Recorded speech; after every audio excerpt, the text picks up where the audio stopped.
Now rocking with the hottest boxing podcast in the land with your host, Coach Malachi Williams. True.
Yeah. What's going on, family? It's that boy Coach Malachi in the building, and we are back. Y'all, hold on, man. This goddamn light bright than a mother. Man, got these goddamn lights. Y'all bear with me one moment.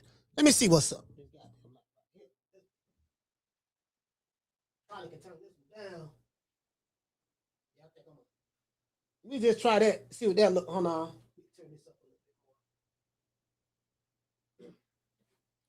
right, let's hit them right there. Let's see what we looking like. I should have had this lighting right before before I started this live. So let's see what they're looking like now. All right, that ain't working. That ain't working. That's still too. I need to turn the light off. You know what? I know what it is. It's these fucking new lights. Y'all hold on 1 minute. You goddamn, this shit fucking with me.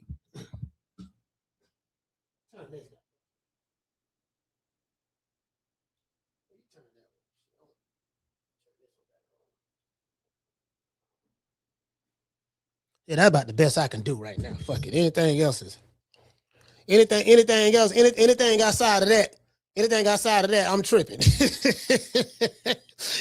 No, you know what? It's this light right here. It's this one right here. Yeah, it's not. It's this one. That one cool. It's this one right here. I need to turn that bitch up. Yeah, I need to turn it up, dog. That shit fucking with me too, dog. No, my ADD don't kick in. Shout out to Jason Jones. What's going on, fam? Jason Jones. Salute to you, fam. Hold on. I made my rounds today. Shout out to Brass Garage. What's going on, fam? Shout out to Brass Garage. Shout out to Chris. Chris, what's going on, Chris? Hey, Chris, you got married yet? I ain't trying to put your business out there, but you know what I mean? I heard you went on a honeymoon. That's what they say. Y'all hold on, man. This light fucking with me. This light, dog.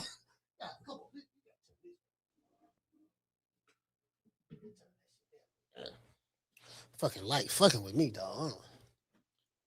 You know what I'm saying? I'm like, let me see what's up. Yeah, all right. Okay, yeah, that's better. I had to turn it. I had to turn it that way. See what I'm saying? Yeah, that's better. That shit was fucking with me, dog. Anyway, shout out to Nebraska Rod. He says hot. He says hot. Okay, hot as Hades. Yeah, man, you got to get used to the heat. Listen, brother, we tropical people, brother. We used to being in the sun, brother. Stop complaining. You melanated. You got the melanin. Yeah, brother, you got the melanin, brother. What to say, Chris? Chris say not yet. We get hits in November. Oh, okay. You had to go work at an auction in Ohio, and then we took the film to Nashville. Oh, Nashville, Tennessee. Okay, I hope you brought back some of them birds. Hey, Chris, you say Nashville, Tennessee, huh? I hope you brought back a couple of them birds. You did? Yeah, man. You got it. You feel me? Hey, I'm sitting back. Hey, check this out. I was sitting back looking at these. I'm sitting back looking at all the fights this weekend, right? Looking at all the fights and shit. And bro, I keep my ear to the streets now. Hear what's going on at all times. Keep my ear to the streets. Hear what's going on at all times, right? And so I'm sitting back I'm sitting back looking at shit. I'm like, man, they talking about doggone the shoe fight, right? And of course, they're talking about, you know what I mean, Abdullah Mason and all that stuff there. And I'm like, cause I was asked like, what's your overall grade of the card? And I said that, well, the card was set up for the grade to be higher. However, 3 of the guys that were on the undercard of the televised portion, the main event card, right? I think some of them got exposed, or not necessarily exposed, but like, yeah, man, like Scooter Davis. I don't know about that Scooter Davis, man. Nigga talking about robbery, man. Shit, I think Scooter Davis was fighting Ramos, right? He fought a dude named Ramos. Man, Ramos, man, shit. Nigga, motherfucking Ramos wasn't bullshitting, man. Yeah, hold on. Matter of fact, this light fucking went down. Hold on. Y'all bear with me, man. God, this goddamn light too. Shit, why you damn? Your ass the other way too. God, this shit. Just turn that way. Damn. All in the nigga face and shit. Motherfucker can't see. I'm blinding me and shit. All right, that's more like it. Yeah, that's it right there. I got a little shadow on this side, but I can make it work. That's more like it. Anyway. Yeah, man. So I'm sitting there, I'm sitting back like, yeah, man, like the Scooter Davis, man. Hey, he was fighting a slick. He wasn't no black fighter, but I think he was from Guatemala. He fought a dude from Guatemala. He had some great footwork. That dude from Guatemala he looked like a slick black fighter, but he wasn't black. He looked like a slick black fighter, but he wasn't black. Man, he was putting, we need to call him Twinkle Toes, where he was moving around on Scooter Davis. Scooter was, you see what I'm saying? Scooter looked like he was flat-footed. How the hell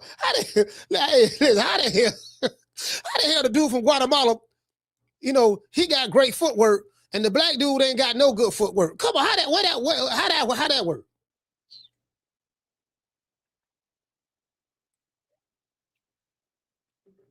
Man, hey, Jamie. Man, I've been hearing all this shit about Scooter Davis too. Yeah, boy, Scooter Davis. I said, well, he got a cute little nickname now. I like the name that, cause that would be throwing people off too. Y'all be hearing these names and, like Mexican Monster, Puerto Rican Assassin, catching bullets with his teeth. Like, y'all be hearing all these nicknames and shit like that. Shoe character, Shoe York City. Man, don't get me started on that nigga Shoe. Oh, y'all please remind me to cook this nigga. I ain't gonna cook him because I like Shoe. Shoe, I like you. This ain't no cook. When you look at it like that, this ain't no cook. This is really like, we just gonna rotisserie, have a little bit rotisserization. We gonna rotisserize a little bit, but I got a lot of love for you, but man, goddamn. My brother, Lord have mercy. Where do I start? He said Ramos is from Ecuador. Oh, he from Ecuador? Ecuador, we said he from Ecuador, coach. And he was indeed a slick southpaw. Hey, okay, well, Guatemala, Ecuador, okay, but you get my point. Hey, shout out to Omaro. Philly, stand up. Tell them Philly niggas to stall me out. I'll be talking shit in a minute. Anyway, y'all got to stall me out, Philly. Anyway, hey, check it out. Man, hey, this motherfucker from Ecuador. He was like, finna put this Ecuadorian ass whooping on this nigga, dog, in his country on the 4th of July. I got this South sucker right where I want him at. Bap! Nigga, the straight left was landing. He was putting the jet. Now, Scooter Davis, he was doing, put it this way. My expectations was high because I didn't know who this dude that was from Ecuador was from. I didn't know where he was from. I ain't never heard of this guy. But I heard of Scooter Davis, and I heard all this. I heard all the slick black fighter talking points. Yeah, he tall, dog. He got long arms. Nigga, Scooter gonna be the next, but he the next one. You know what I mean? That's gonna do A, B, C, and D. I'm sitting there like, okay, so y'all got my expectations high now. So see, this is why I tell y'all, stop bragging to me about your fighter because I'm gonna see them through your eyes. I want to expect like all that shit you telling me he doing. I'm looking for that. I'm expecting that. Why? Because you don't put them up there to me. Yeah, coach, I'm trying to tell you, dog. Nigga hit they had a hurricane. They had a hurricane in the state of Florida, dog. The hurricane was scared to even blow on my fighter. You know what I mean? That's how much of a killer my fighter is. True. Yeah, dog, my fighter so bad, nigga. We was in the middle of Pennsylvania somewhere, and a tornado came through, and the tornado was coming straight ahead at us, and it saw my favorite fighter. And the tornado stopped and turned the other way. True. Y'all this shit. True. I been hearing all these bullshit Superman stories about these niggas on YouTube. I'm talking about what that gotta say about you, male groupies. I mean, you man fans. I take my hat out to you, dog. But y'all, y'all some soldiers. I salute y'all. Y'all some soldiers, but I give you that. Y'all some soldiers now. Y'all some soldiers. I give you that. Y'all some soldiers. I give you that, boy. You niggas is dedicated. Y'all dedicated, boy. I give you that, boy. I'm talking about, boy, if I ever need a friend that's gonna be dedicated to me the way y'all dedicated to fighters who don't even know you exist, man, I will come back, I will come to YouTube and I have a couple of y'all I just pick a couple of y'all. Yeah, come on over here, dog. I like how you was, you know what I'm saying? I like how you were doing with such and such. So I want you to come over here and give me some of that same love. You dig? Yeah, that one. Hey, shout out to Wookie Whoop. We said Scooter got whooped. Now I don't know about him getting whooped. Now I ain't gonna say he got whooped. Now I ain't saying all of that. Now I'm just saying I think they said it was a unanimous decision. He had a unanimous decision win. I'm like, no, it wasn't nothing unanimous about that. If anything, it could have been unanimous the other way. There's nothing about that fight. Scooter Davis I think he won a unanimous decision, if I'm not mistaken. Man, shit, nigga, it wasn't nothing unanimous about that fight. At all. Shit, if it was unanimous, it was the other way. But he didn't get whooped. He just got outclassed. He got outboxed. He was following the dude around. He didn't know. He was following Ramos. He didn't know how to cut the ring off. Like, you get what I'm saying? Yeah, man, I was like, shit, I thought Scooter was going to knock him out. I said, yeah, Scooter going to knock him. You know, he got that nigga, that Scooter. And see, the name do sound kind of like, what it sound like, y'all? Like, nigga, that Scooter. You see what I'm saying? I'm thinking Scooter, Tank Davis, Scooter Davis, the businessman Dave. I'm hearing all these catchy names and, they sound good. So I be expecting catchy name type performances. Then when I don't see it, then the man fans get mad. Oh, nigga, you saw it. I ain't see it, dog. Nigga struggle with a can, fam. To this day. Man, the man fought a can. The man fought a can and went life and death.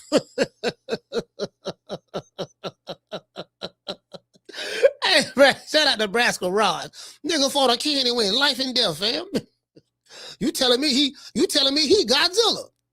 Yeah, dog, he blowing flames out his mouth, dog. I'm trying to tell you, dog, look, I swear to God, I ain't never seen nothing like this here, dog. What you mean? Yeah, man, I'm telling Nick, listen, the man was sparring the other day, right? Yeah. He hit a dude with, he fainted him, right? Baited him to come in when the dude came in. You know what I mean? He hit him with a straight right.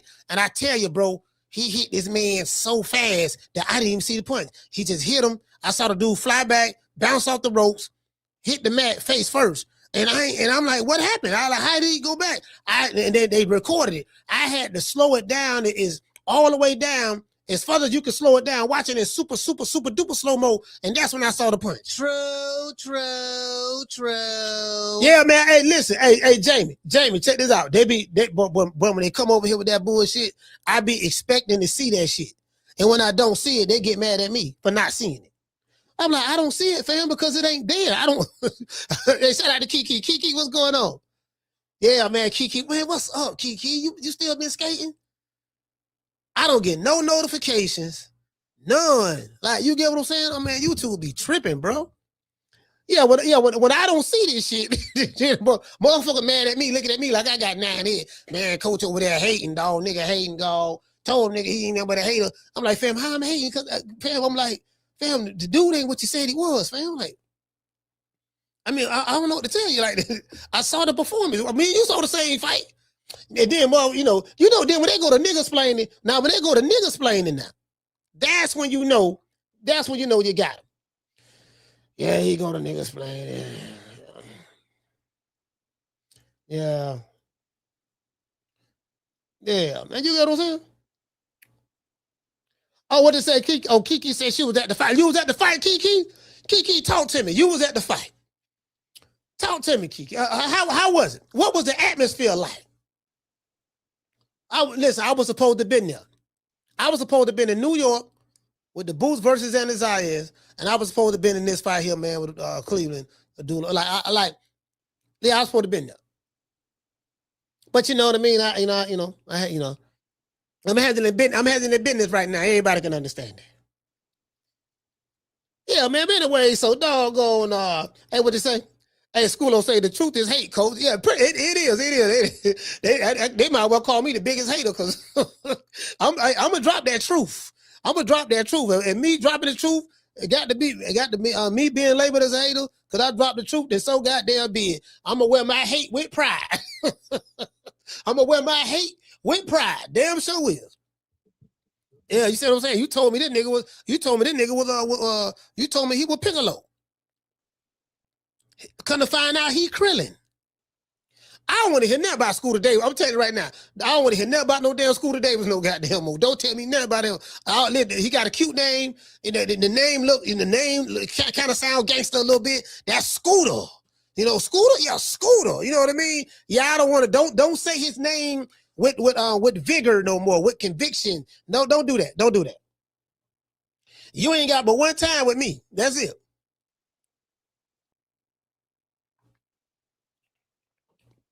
That was my first time seeing him fight. That man, listen, don't be bragging to me about that dude no more, bro. Not him. Hey, what you say? Hey, David say, if Sugar Ray, Hagler, etc. is your favorite fighter, you've never been impressed with today's fighters. No, you know what? No, it's some fighters I like. It's so fighters I like. Believe it or not, I like Tank. I think, you know what I mean? That's just what made me mad about Tank. Tank don't fight the dude that I'm like, man, you can beat these dudes. He just piss you off on that. You know what I mean? But yeah, you know, I like a new way because he, you know what I mean. But I get what you're saying. I get what you're saying, Damien. I get what you're saying, bro. Yeah, man, like these dudes, like, bro, check it out. Okay, perfect example. We got 3 of the top names in boxing in America. 3 of the top names in boxing in America: Devin Haney, Shakur Stevenson, Gervonta Tank Davis. Devin Haney, he last fought November last year, November 22nd in Saudi Arabia. Now, Shakur just fought 5 months ago.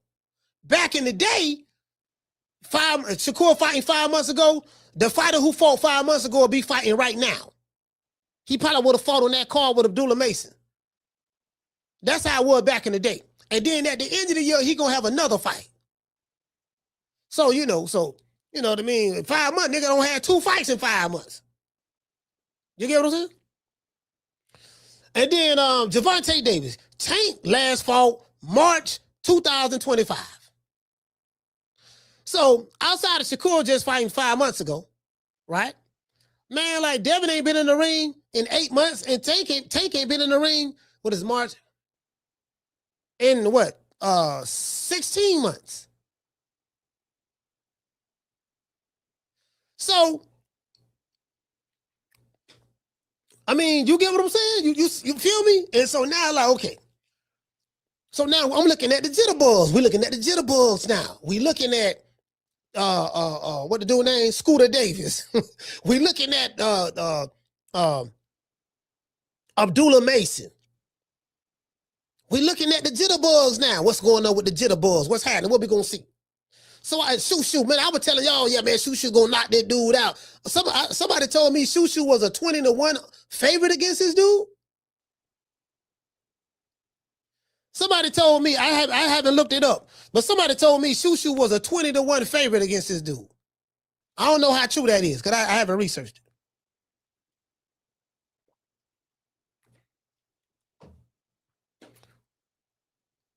it. Shoo was the biggest disappointment for me. Bro, could you talk like you talk like you the nicest nigga in boxing? New York City. Motherfucker don't even know you in New York like that. Cause you fight at 126. Ain't nobody really paying attention to little itty bitty ass divisions like that, you know what I mean? For the most part, but you know, I do, but you get what I'm saying? Yeah, I'm gonna put on the show. I'm gonna do this and do that. And you see, this is a problem. See, y'all be trying to look too pretty and cute when you box. Cause I know the one, cause Shoo had got hurt to the body towards the end of that fight too. But he probably ain't gonna admit it, but he did. Like I saw his body language. But anyway, yeah, like you know, yeah, my nigga, like nigga be looking cute, like yeah, hey, I caught him with a 2-piece. Woo, you know they be making it like they act like they shooting a. That's how Shakur fight. When Shakur be he be doing like looking pretty while they beating you, right? They be trying to look too pretty. That be the problem. Oh, Pretty Ricky and the Mavericks ass nigga. True. They be trying to look like Pretty Ricky too much. You get what I'm saying? Too much. It be too much Pretty Ricky going on. Hold on. Next thing you know, listen. Next thing you know, they talking all that Pretty Ricky shit. Next thing you know, goddamn, you in a dog fight. Nigga putting hands and foots off in your ass. Like you struggling like a mug. I'm like, damn, Shoo, you still struggling with this dude? I mean, you won. You won the fight clearly, but it's how you win, fam. This is what they fail to realize. It's not just about winning the fight. It's how you win the fight. You get what I'm saying? If you scraping the bottom of the chitlin pot, trying to come up with a meal, don't nobody want to see that. They want to see you with a full pot of chitlins. Throwing the hands, putting the elbows and foots and toenails off in a nigga ass. That's what they want to see. They don't want to see you, scraping the bottom of the chitlin pot. Hey, shout out to Just So Sick. Hey, okay. We're dropping that quarter of a bam, dub with your boy. Hey, Leroy. Yeah. Super chat received. Playtime's over, boy. He said, don't forget the 4th of July, the 4th of July. He forgot to bring the fireworks. Man, hey, look here, they Just So Sick. That's what Tim Bradley said. Fam. When we look, man, you told me this is the 4th of July, man. We want to see fireworks. This man ain't do none of that. Talking about this July. July, yeah. July, L-I-E, nigga. True. Yeah, shout out to Sean from the Heights. Hey, okay. Dropping that quarter of a bam, dub on your boy. Hey, Leroy. Super chat received. Playtime's over, boy. Yeah, man, what to say, fam? He said, Pretty Ricky, what they called him. Oh, Pretty Ricky ass. Oh, Pretty Ricky ass nigga. Got chain for fire. Huh? You got some chain for fire. Got chain for fire. Got it. Chain me. All right. Man, get my fire on. All right, bro. Man, get my fire on, man.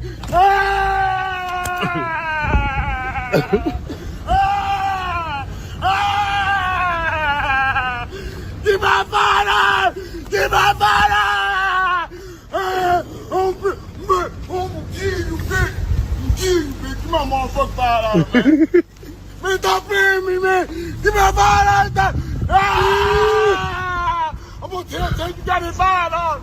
I'm gonna tell you got it fired out!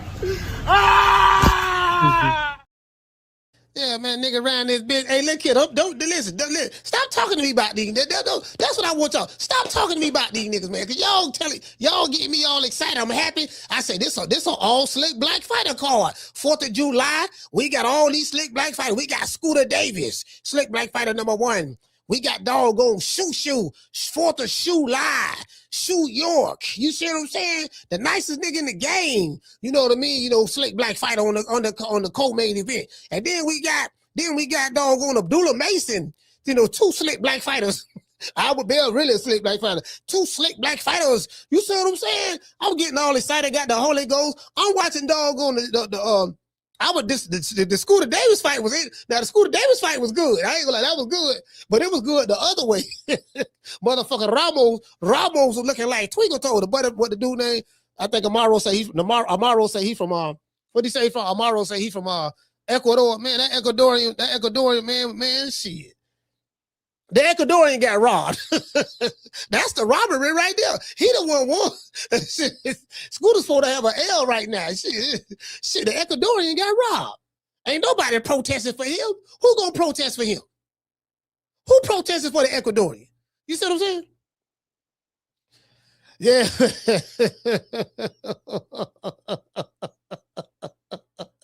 Hey, check this out. And then the shoe fight, bro, I got sleepy that fight, bro. I swear to God, dog, I'm sitting over the bitch, I'm nodding off and shit. I'm like, God damn, like, don't do it like this here. God damn, what round is here? Okay, all right. Oh shit, God damn. What happened? nigga, I'm around this bitch, nodding off. I'm like, man, I don't like to smoke the good green, then my high, then I was blowing my high because the shit was kind of blowing my high a little bit. Then I had to, once the fight was over with, I had to get up and go outside and hit the bong, you know what I mean, just to get my head back right to get ready for the main event. Man, nigga was falling asleep on that shit, man. Dead ass. All bullshit aside, go back and look at the this Saturday, this weekend's Fight Party live show. So go pull in about the 2-hour mark or something like that. About the 2-hour mark, I think that's when Shusha was fighting and all that stuff there. Go back and listen to that commentary. Man, I was falling asleep and everything on that shit, man. I don't want to hear nothing about him no more. I don't want to hear nothing about him no more neither. I'm gonna stall Scooter out. Scooter, I'm gonna stall you out because you a jitterbug. You young. I'm gonna give you one more shot. But Shusha, I ain't, man. Shit, you gotta redeem yourself with me, bro. Oh, you got to redeem yourself, boy. You got to redeem yourself. That shit you did, bro. Because you brought too much attention to yourself, too. You brought too much attention to yourself. Yeah, my fight going to be the fight of the night. And I'm going to steal the shine away from everybody and this and that, you know. And you telling the new way he need to come to America to fight you. Boy, hush. True. For one, a new way is in a weight division lower than you. And you got Espinosa you need to be fighting. You got them other Mexicans that's up there that you need to be fighting that you ain't. What the other dude named Leo? You got Leo. It's other people you need to be fighting that's in your weight division. You looking at a weight division below you, trying to fight a little more. Yeah, dog. You don't move up 4 weight divisions already. Won't you move up 5? Move up one more time so I can fight you. And you got to come to America. You not even a draw in your own city, New York. How a nigga who ain't a draw, who ain't accomplished nowhere near what the Japanese man did, but goddamn it, he gonna tell a guy who's on the Forbes list every goddamn year, the highest paid fighter on the Forbes list, he's there. He make more money than all these niggas in America. He on the Forbes list. Jake Paul on the Forbes list. Canelo. Yeah, I think I'm talking about Canelo. Then of course Anthony Joshua was on there and Tyson Fury, then Bud, and he was on that last shit, this and that. Yo, I'm talking about you gonna tell a nigga, you ain't even on, fam, you ain't on nobody's list. Telling the motherfucker, yeah, what you need to do, dog, you need to come to New York and fight me. You ain't even a draw in New York. You fighting in the Hulu Theater, fam. You's a Hulu Theater ass nigga. Telling the dude who's selling out the Tokyo Dome, 55,000 plus, he need to come fight you in the Hulu Theater. True. Yeah, dog, come to the Hulu, my nigga. Come to the Hulu. See what's up. Come to the Hulu. You see what I'm saying? Yeah, I know you're doing 55,000 in Japan. Come to the Hulu. Yeah, I know you on Forbes and all that there. And I ain't made nowhere near much. I ain't made a meal yet, but that's okay. Come to the Hulu. Yeah, come on, fam. Buddy. Well, listen, man. These American fighters today got some inflated egos. Shout out to doggone Levi. Hey, okay. For dropping that. Bam, dub on your boy. Hey, Leroy. Super chat received. Playtime's over, boy. Levi, salute to you, fam. Good looking out, fam. I appreciate you, bro. Who else we got? Hey, man, shout out to Minutes. Hey, okay. For dropping that quarter of a bam, dub on your boy. Hey, Leroy. Super chat received. Playtime's over, boy. He said, Coach about to go in, put the spotlight on him and make it hot. Yeah, man. I'm just saying, hey, I gotta call the spade, man. The man, see when you see that, you can't be talking all that shit, dog. When you talk that shit now, I expect to see that shit. I expect to see you catching bullets with your teeth. I expect to see you slicing tornadoes in half. I expect to see you bringing hurricanes to a screeching halt. I expect to see you body slamming Ultra Ego Goku. I expect to see you body slamming Ultra, what is the Ultra Instinct Piccolo, because he got the orange version that's kind of like that, right? I expect to see you whooping Megatron, backhanding Optimus Prime. I expect to see that, because that's how you talking. And then when I see you, it's like, man, damn, dog, nigga going to sleep.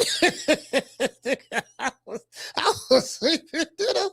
Bro, I swear to God, dog. This man, I was there. Hey, who was at the fight part of this past weekend? Who was at the fight part of this past weekend, bro? Man, that nigga here, friends. How many of us have them friends? Ones we can depend on. You see what I'm saying? Somebody say, you see what Auntie said about Abdullah win, Coach? He said that lady's a hater. Oh, you talking about Mama Ho? Yeah, I call her Mama Ho. Mama Ho ain't got no nephew. Mama Ho got a son. That's why she's the mama. I saw her feminine ass hating. Abdullah didn't do anything. Why are you guys praising him so much? That guy, he really got robbed. Kid, let me throw my hair back. Time out. Yes, tell him it. I was like, damn, bro. You a hater. You a sissy and a hater? Got chain for fire. Huh? You got some chain for fire. Got chain for fire. Got it. Chain me All up. right. Man, get my fire on. All right, bro. Man, get my fire on, man.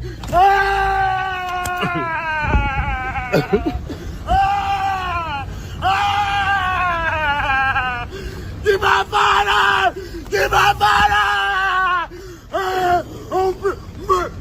You bitch. Get my motherfucking fire out, man. Man, stop playing me, man. Get my fire out. I'm gonna tell you got it fired out. I'm gonna tell you got it fired out. Bro.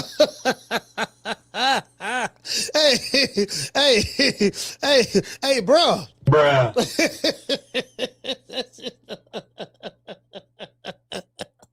Boy, nigga like that, boy, don't play with a man of this $5 now. Bruh. Hey, what you say? Hey, shout out to Angela. Angela say she was there. You was there, Angela? Man, shit. Did you? Should I tell you what? If I ever have any trouble sleeping, that fighter became number one on the list. It's kind of hard to outdo Shakur Stevenson. Well, you outdo Shakur. It's kind of hard to outdo Shakur. But I think this one here. And then motherfucker say, the Devin Haney fight when he fought Jose Ramirez.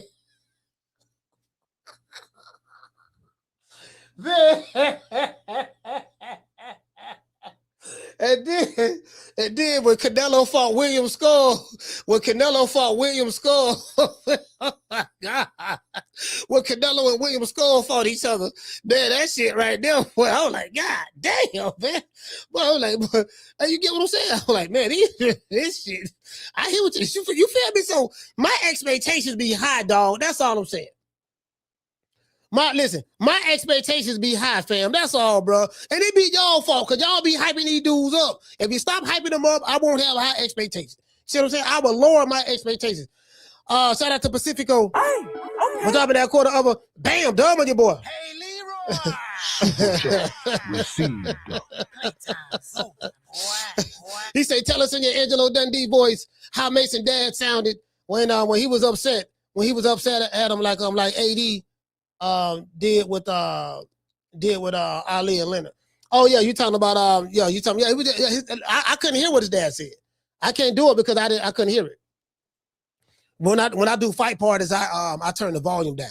So I didn't hear. I saw how adamant he was in the corner. I did see the animation in the corner, but I didn't hear what he was saying. You get what I'm saying? So yeah, man, motherfucker around this bitch, man. Hold on, matter of fact, hold on. Let me turn this light off. Y'all bear with me. Turn this light off. I think I'm good right now. Yeah, you get what I'm saying? I'm like, motherfucker, like, man. Yeah, there we go. We good, right? We good right here. Okay. Yeah, that's all I needed to do.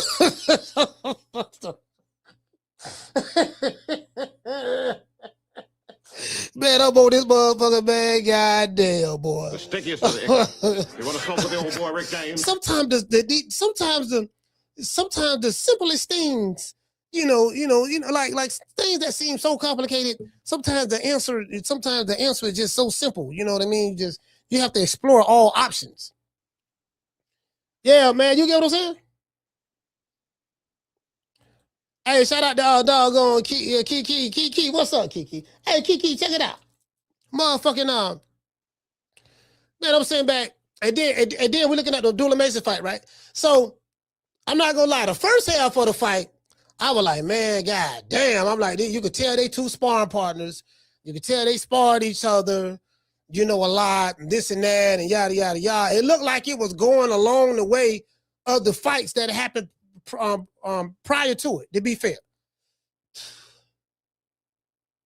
I had Bell winning, I think. Well, I didn't score the fight, but just the eye test, it looked like he was winning that first half, maybe 4 rounds to 2 or somewhere of that sort, right?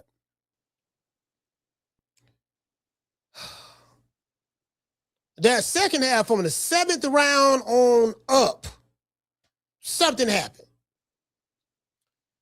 And Abdullah Mason made a very, very conscious effort to attack the body. Whether he was attacking the body with the stab jab, whether he was attacking the body with the backhand, even when Albert Bell appeared to be having some kind of success, with the straight left and all that stuff there. Not the straight left, I mean, I think the straight right. The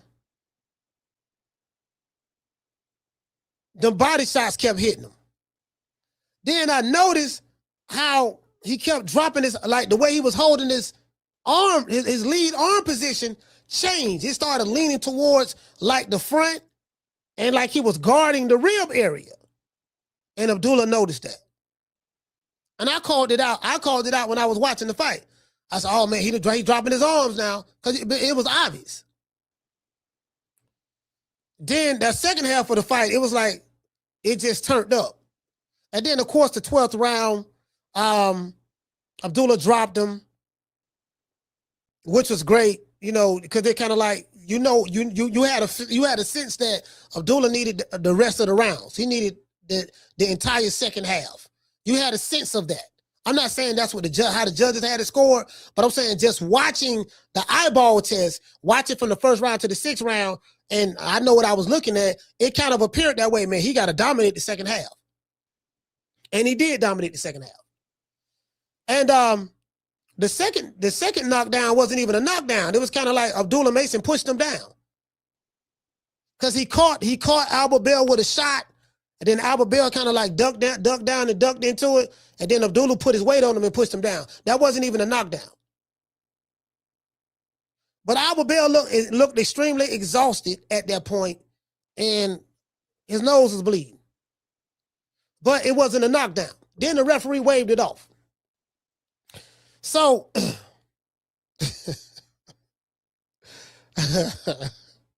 So I saw a video, right? Somebody sent me. Mama Holyfield hating on Abdullah Mason. You know Mama Holyfield fell out with me because of Abdullah Mason. Because of that right there. That's what she fell out with me for. Mama Ho say, Albert Bell, you did good, young man. Young man, you did good. Kudos to you. I'm so proud of you. Everybody know you got robbed. You know, Abdullah Mason robbed you. We know that. You was winning that fight. And, you know, and all you needed to do was make it to the 12th round. And, you know, he ignored the fact that he got dropped the second round. It was still a whole lot of time left. And we know what would have happened. So I said, well, if the referee would have allowed the fight to continue, Albert Bell was not going to make it to the 12th round. He was not going to make it to the end of the round. He was going to get stopped. I think that's a foregone conclusion on that. Because Abdullah Mason did not look tired at all. And Albert Bell was huffing and puffing in that motherfucker. And he was holding a lot. He was holding a lot as well in the second half of the fight. So I agree with everybody. The referee shouldn't have stopped the fight. I totally agree with that. But for me to say that, okay, if the referee would have let it continue, you know, he could have made it to, I don't think he would have made it to the last round. He was going to get dropped again. He was going to get, it wasn't a doubt in my mind. Then after the fight, the man said he had a broken nose and he said he couldn't breathe. That's what Albert Bell said. So he was having trouble breathing from those body shots and he had a broken nose. He had trouble breathing from the broken nose. Ain't no doubt in my mind. And you had like, how much time you had left in that 12th round? You had damn near the entire round left. He had at least another minute and 30 seconds or more left in that round.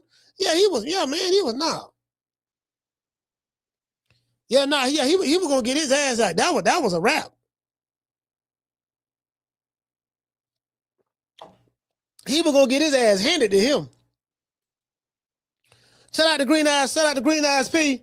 Hey, okay. For dropping that quarter of a bam, dub on your boy, that piss hound. Hey, Leroy. Super chat received. Playtime's over, boy. She said, I'm gonna drop 5 pounds. Coach, keep the change. Can you give a shout out to my neighbor, Zach? Oh, shout out to Zach. Zach, if you in the background, man, Green Eyes P, you know, she want me to put you on the map, baby boy. So, you know, Zach, if you out there, you listening, you are in earshot of what the old boy, Coach Malachi, got to say. Want to give you a shout out, baby boy. I tell you what, you know, I know y'all got pounds in the UK, but I'm gonna hit you with the dollars. Got change for 5. Huh? You got some change for 5. Got change for 5. Got it. Chain me up. All right. Man, get my $5. All right, bro. Man, get my $5, man.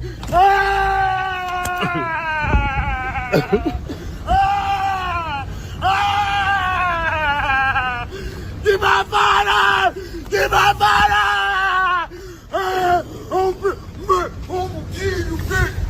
You bitch. Get my motherfucking $5, man.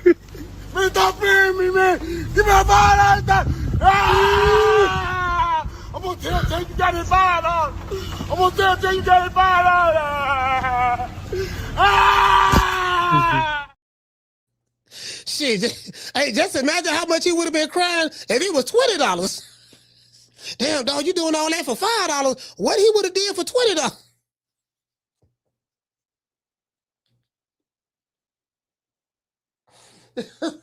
Fuck, God damn. I know how it is, dog. I ain't gonna lie. You know what? All boys to the side, though. I think it's been a long time ago, but I remember I've been there before. I've been down to my last $5 in my pocket. And you scared to spend that bitch. You don't want to spend it on nothing. You know what I mean? Like I think I've been there. I'm trying to think. I honestly think I've been there. I don't, you know what I mean? Talking about my last $5. Yeah, I done been there before. Last 5, last 10, last 20. You know what I mean? Yeah, I done been there before. Yeah, for real though. On the real. Shout out to the Nick and Nita show. What's going on, fam? Yeah, motherfucker around this bitch. Yeah, you get what I'm saying? Now, I'm gonna tell you what I do like. What I do like is this. Shout out to everybody watching on X. We deep on X. Shout out to X, man. Shout out to y'all. I'm gonna tell you what I do like though. I like the fact that we ain't got all this knee deep. Like, listen, one thing I noticed about Albert Bell and Abdullah Mason, both of those guys, We we get more fights on Twitter than anything. Niggas fighting, tweeting. Yeah, dog, trying to tell you, dog, post your weight. How much you weigh right now? How much you weigh right now, dog? How much you weigh right now? You see what I'm saying? You want to fight me? I need to know what your weight is right now.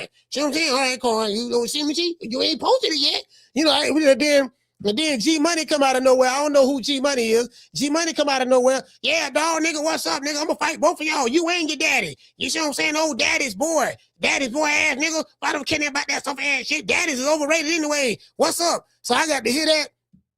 And then I got yeah, nigga, drop the belt and we can fight right now. You gotta drop the belt and let my little brother Kiki get the belt. Let my little brother Kiki get the belt, drop it, and then we can fight. And then you drop the belt like a damn fool, and it ain't no guarantee that I'm still gonna fight you. You see what I'm saying? So I need you to drop that, and then we can handle that. You did? True.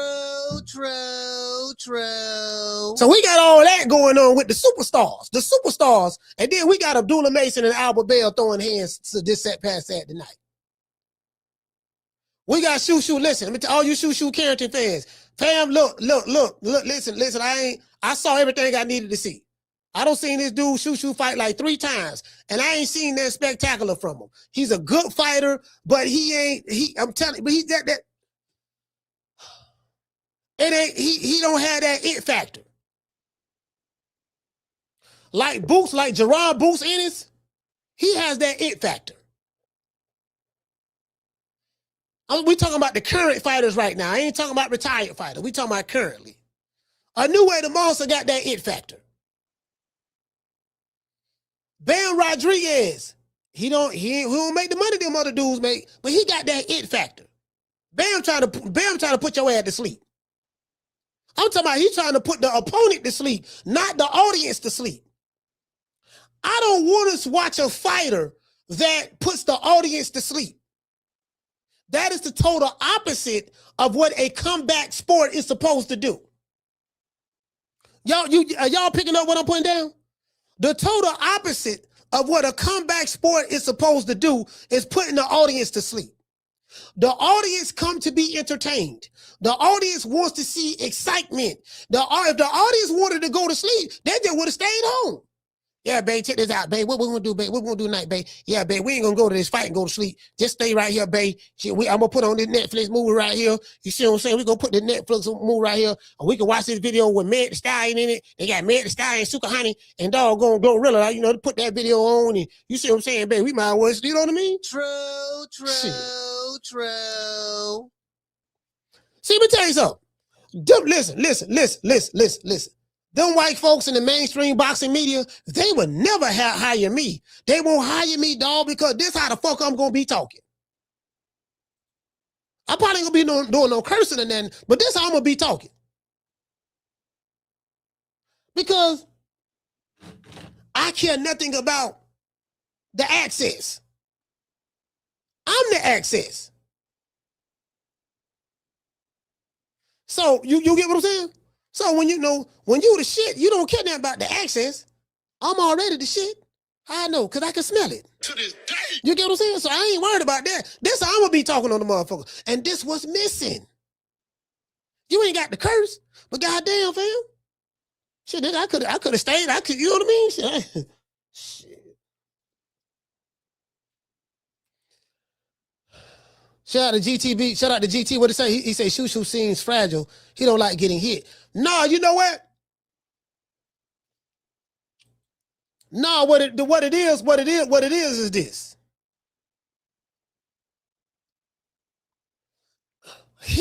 Shoo tries to look too pretty doing it. Shakur Stevenson does the same thing, by the way, right? But Shoo tries to look too pretty doing it. Sometimes you got to get ugly. Yeah, when you see a motherfucker posturing and posing like pop, pop, and they be admiring their work, they catch you with a nice 2-piece. They be like, "Ooh, boy, you saw what I did to you, boy? Yeah, you saw what I did." But you gotta knock the dude out. You supposed to follow it up with some more shots. You hit him with a nice clean 2-piece, pop, pop, and then you dancing around a little bit, and you around here, like, yeah, nigga, you saw what I did to you, and you excited about the little bit of work you did, the 2-piece you hit him with, but the crowd sleeping in the motherfucker.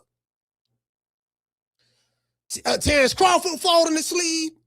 Sean Porter falling asleep. Tim Bradley falling asleep. The other white dude that was up there with them, they falling asleep.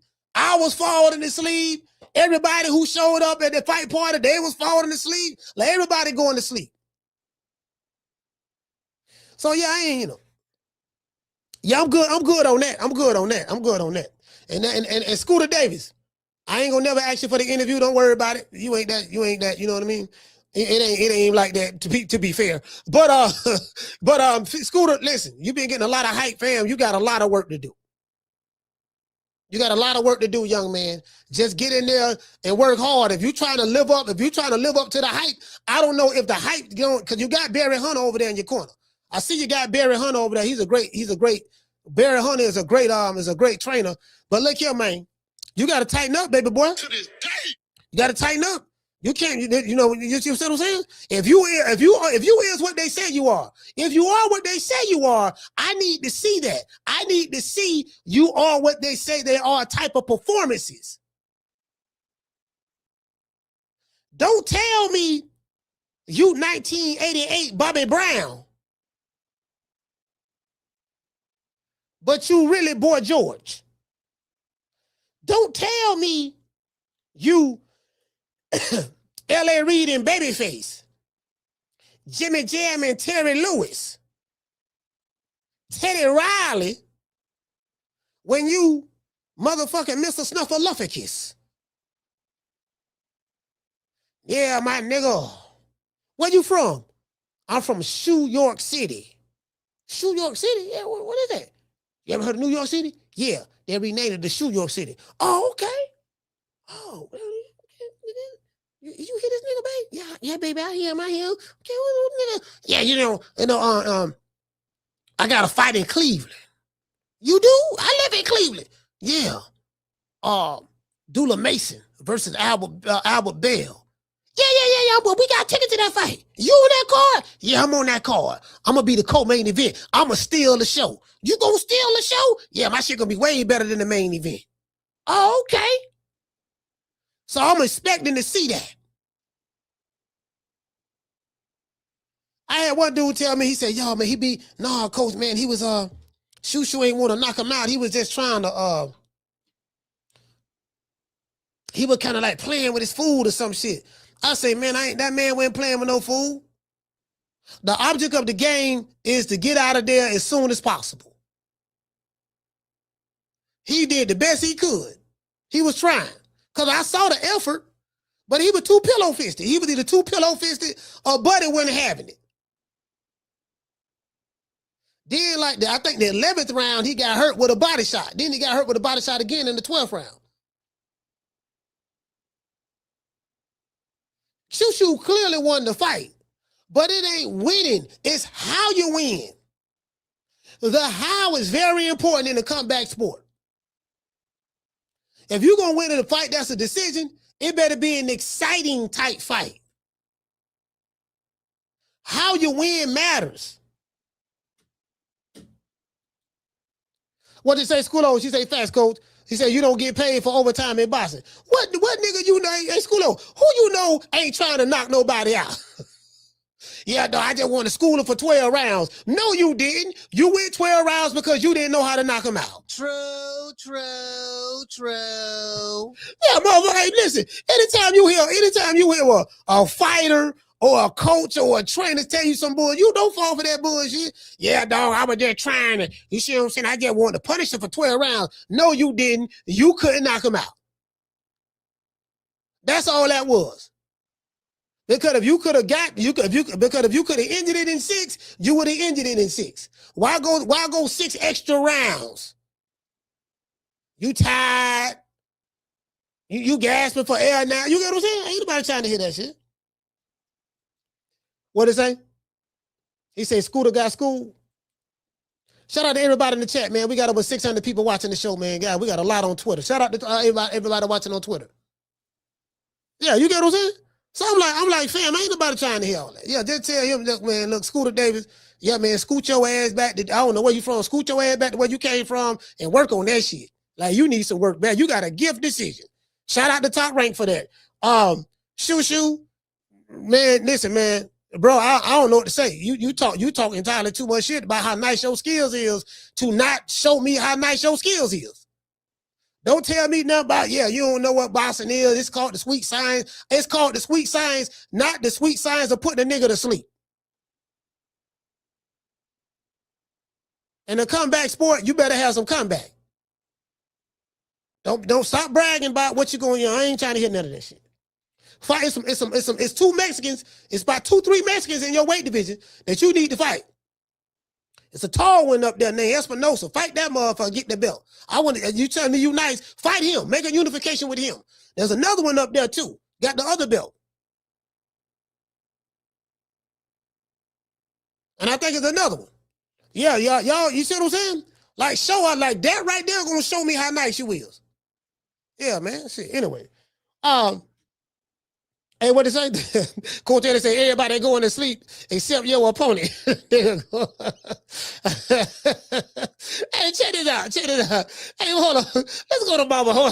Let's pull up Mama Ho. Hey, let's pull up Mama Ho right quick. Mama Ho, man, Mama Ho was mad at a motherfucker. No? Oh my gosh, I can't believe Abdullah won.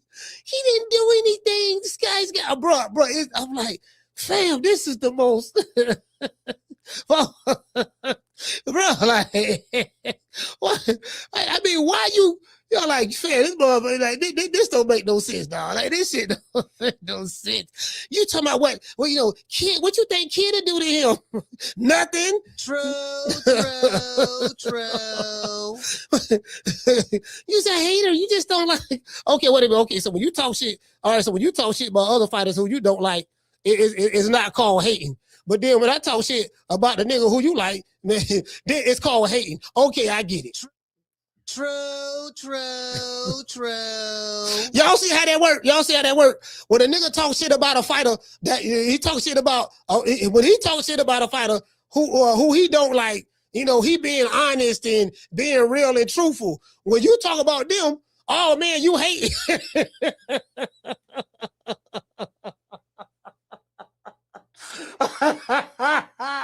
So it's cool when you do it. It's a problem when I do it. Oh, okay, all right. I'm mad at, you know who I'm mad at? I'm mad at Philly. It's Philly fault. You know why it's Philly fault? Everybody in the chat need to be upset with the city of Philadelphia. I'm gonna tell you why. There's a fighter, cross-eyed fighter, by the name of Tevin Farmer. He fucked around and had 2 brutal wars with William Cepeda. And prior to that, I think he had another war with somebody, or whatever the case may be, right? And then Mama Hofield and them fought, well, Kid Austin fought Tevin Farmer right after that, right? And he knocked him out in like 2.3 seconds. And next thing you know, Mama Ho went around, I told you my son was strong. I told you he was hypnotized. And he would have told myself, you know, like Tevin Farmer, you know, like we love Tevin. You know, like Kid, listen, I told y'all, you know, when every time kids get in the ring, that's not a kid in there. That's somebody else. You know what I mean? He say, oh, you did say that. Yeah, that's because we hypnotized him ever since he was a kid. He said that same shit right after that fight. And he said, you know, that's why after the fight, when Kid came back, you know, from where he left at, you know, when he came back, Kid, you know, because Kid wasn't there. It was a beast. It was a totally different person. He said, I did that to my friend. He said, Kid was emotional. He was like, I did that to my friend. Y'all don't believe me? Y'all don't believe me, huh? Y'all don't believe me? Okay. I've been told y'all when Floyd go in that ring, it ain't Floyd in that ring. Oh, you did say that. It's a spirit from us hypnotizing him since he was a kid. Bruh. Listen to the rhythm of the chimes. Listen to the rhythm of my voice. You are going into the deepest part of your sleep. To have him, when he go in that ring, he black out. He's not in there. Bruh. Similar to if you read the book of Jesus, when they having a dinner, and he tell Judas to go do what he got to do. And Judas says no. And he give Judas a piece of bread. And then the spirit jump in Judas. Then he go do what he had to do. Open your eyes. In the innermost reaches of your heart, you are a tiger. Tiger. I've been told y'all when Floyd go in that ring, it ain't Floyd in that ring. Oh, you did say that. It's a spirit from us hypnotizing him since he was a kid. Bruh. You are capable of great feats of strength and courage. Strength and courage. It's in the Bible. It's similar to that. That's why when Floyd, after the fight, when he calmed down, he's emotional.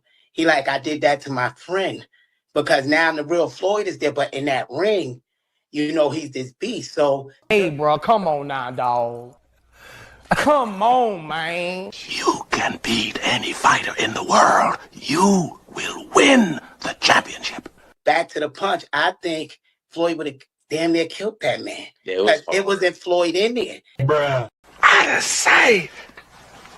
You will win over 40th Street Black. Win. Win. Invincible. Win. Mean. Win. Downright nasty with strength.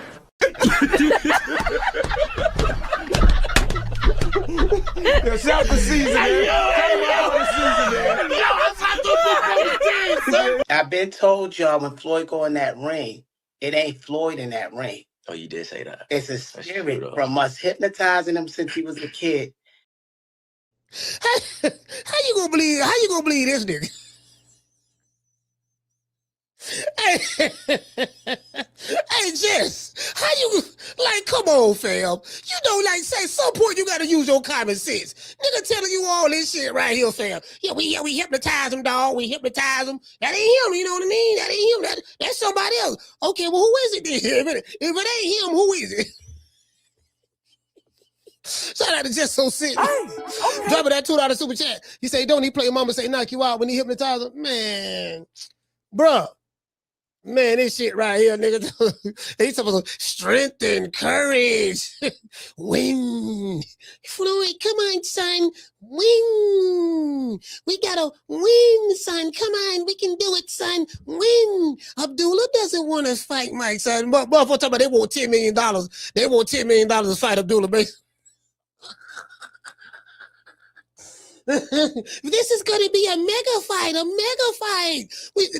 There ain't nothing mega about you, but there ain't nothing mega about you and Abdullah Mason fighting each other. There ain't nothing mega about that. That's a regular good fight, though. That's a good fight that'll get the fans excited, but it's not a mega fight. He's like, I want 10 million. You ain't getting 10 million now. Like shit. You ain't making $1 million. Talk about something. My son, we're millionaires. We made it. We did it. If you're millionaires and you did it, why you want another nigga? Why you want a low budget nigga YouTube channel on every day talking about, yes, we did it. Did what? What you did? What you did, fam? Hey, T. Hey, T, I ain't gonna never miss the opportunity to get on one of these whole ass niggas' ass. You already know that. Oh, let me find this video. I got to find this video. This shit was funny than a mug. This video was funny than a mug. I'm talking about, he didn't do anything. He did nothing. Why you guys praising him?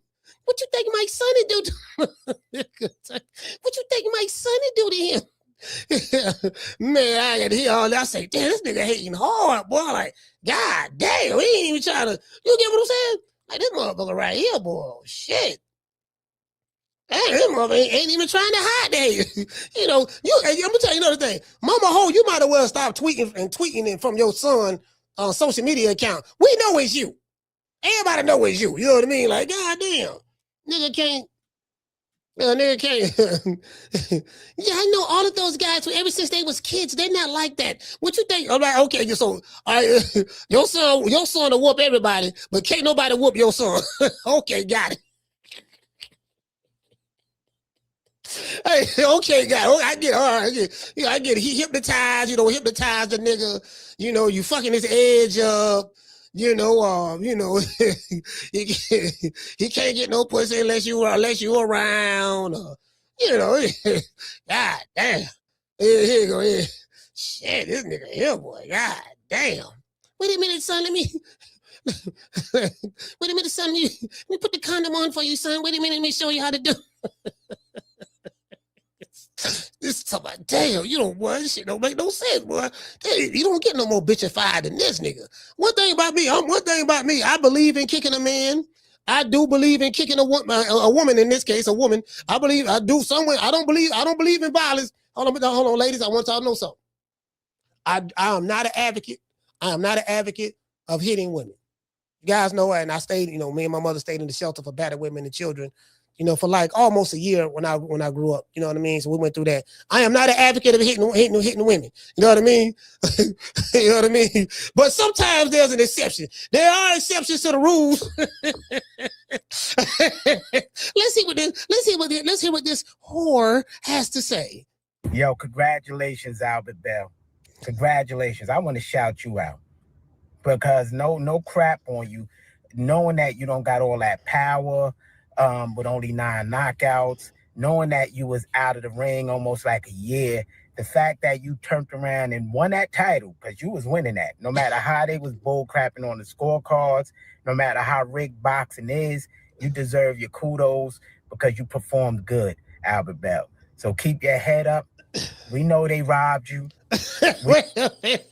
So this is so disingenuous. So this is a I hate Abdullah Mason's video in the name of, no, I just want to congratulate you, Albert, because you did so good, Albert. I promise you did good, and you got robbed, and you was gonna win, and that was your belt, really. And we don't care about the bull crap that the judges like when is Mama Ho? Now Mama Ho an advocate for Albert Bell now. I swear to God, I hope they can make this fight happen between Mama Ho boy and Abdullah. You already know. Good job, young man. And for those comparing Abdullah the Kid, man, y'all better stop playing with us. Stop playing. Congratulations, Albert Bell. Sorry that it turned out that way, but you did your job, brother. You can't make this shit up.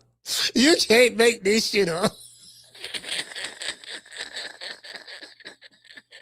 You can't make this up. I ain't that good. I'm not that good. I can't make it up. There's nothing like a disappointed hater. It's one thing to hate. But to be a disappointed hater, I'm just so disappointed. You know? Hey, so, hold on. Hey, listen, I'm talking about a disappointed hater. Like, God damn, this motherfucker, man. Shit, dog. Man, just so upset right now. You get what I'm saying? Listen, a disappointed hater. Oh, like that. That's worse. That's what make it worse. You disappointed and you hating. You know what I mean? Hey, shout out. Hey, what you say? Hey, Schoolo say hating hard. Hey, man, look here, man. Y'all hit the like button for the old boy, man. Hit the like button for me, man, to share this show. Good evening, everybody. My name's Funk K. And thank you for watching True Media Podcast with Coach Malachi. True Media Podcast. Did I say that right? Huh? Well, anyway, I got a question I want to ask. Why is it so hard for y'all just to simply hit that damn like button? Huh? Now, Coach Malachi get up every day entertaining y'all when he could really been going out there chilling with his family, eating some neck bone and rice or something like that. But instead, he chose to come up here to entertain y'all, and y'all ain't hitting the like button. Now go hit the like button. Why you ain't hit that like button? Huh? Go hit that like button with your hog head cheese looking self. Coach Malachi doing a hell of a job. The least you can do is hit the like button, y'all. Hit the like button for the old boy. You dig? Anyways, hold on. Hit the like button, and y'all know what else to do. Donations.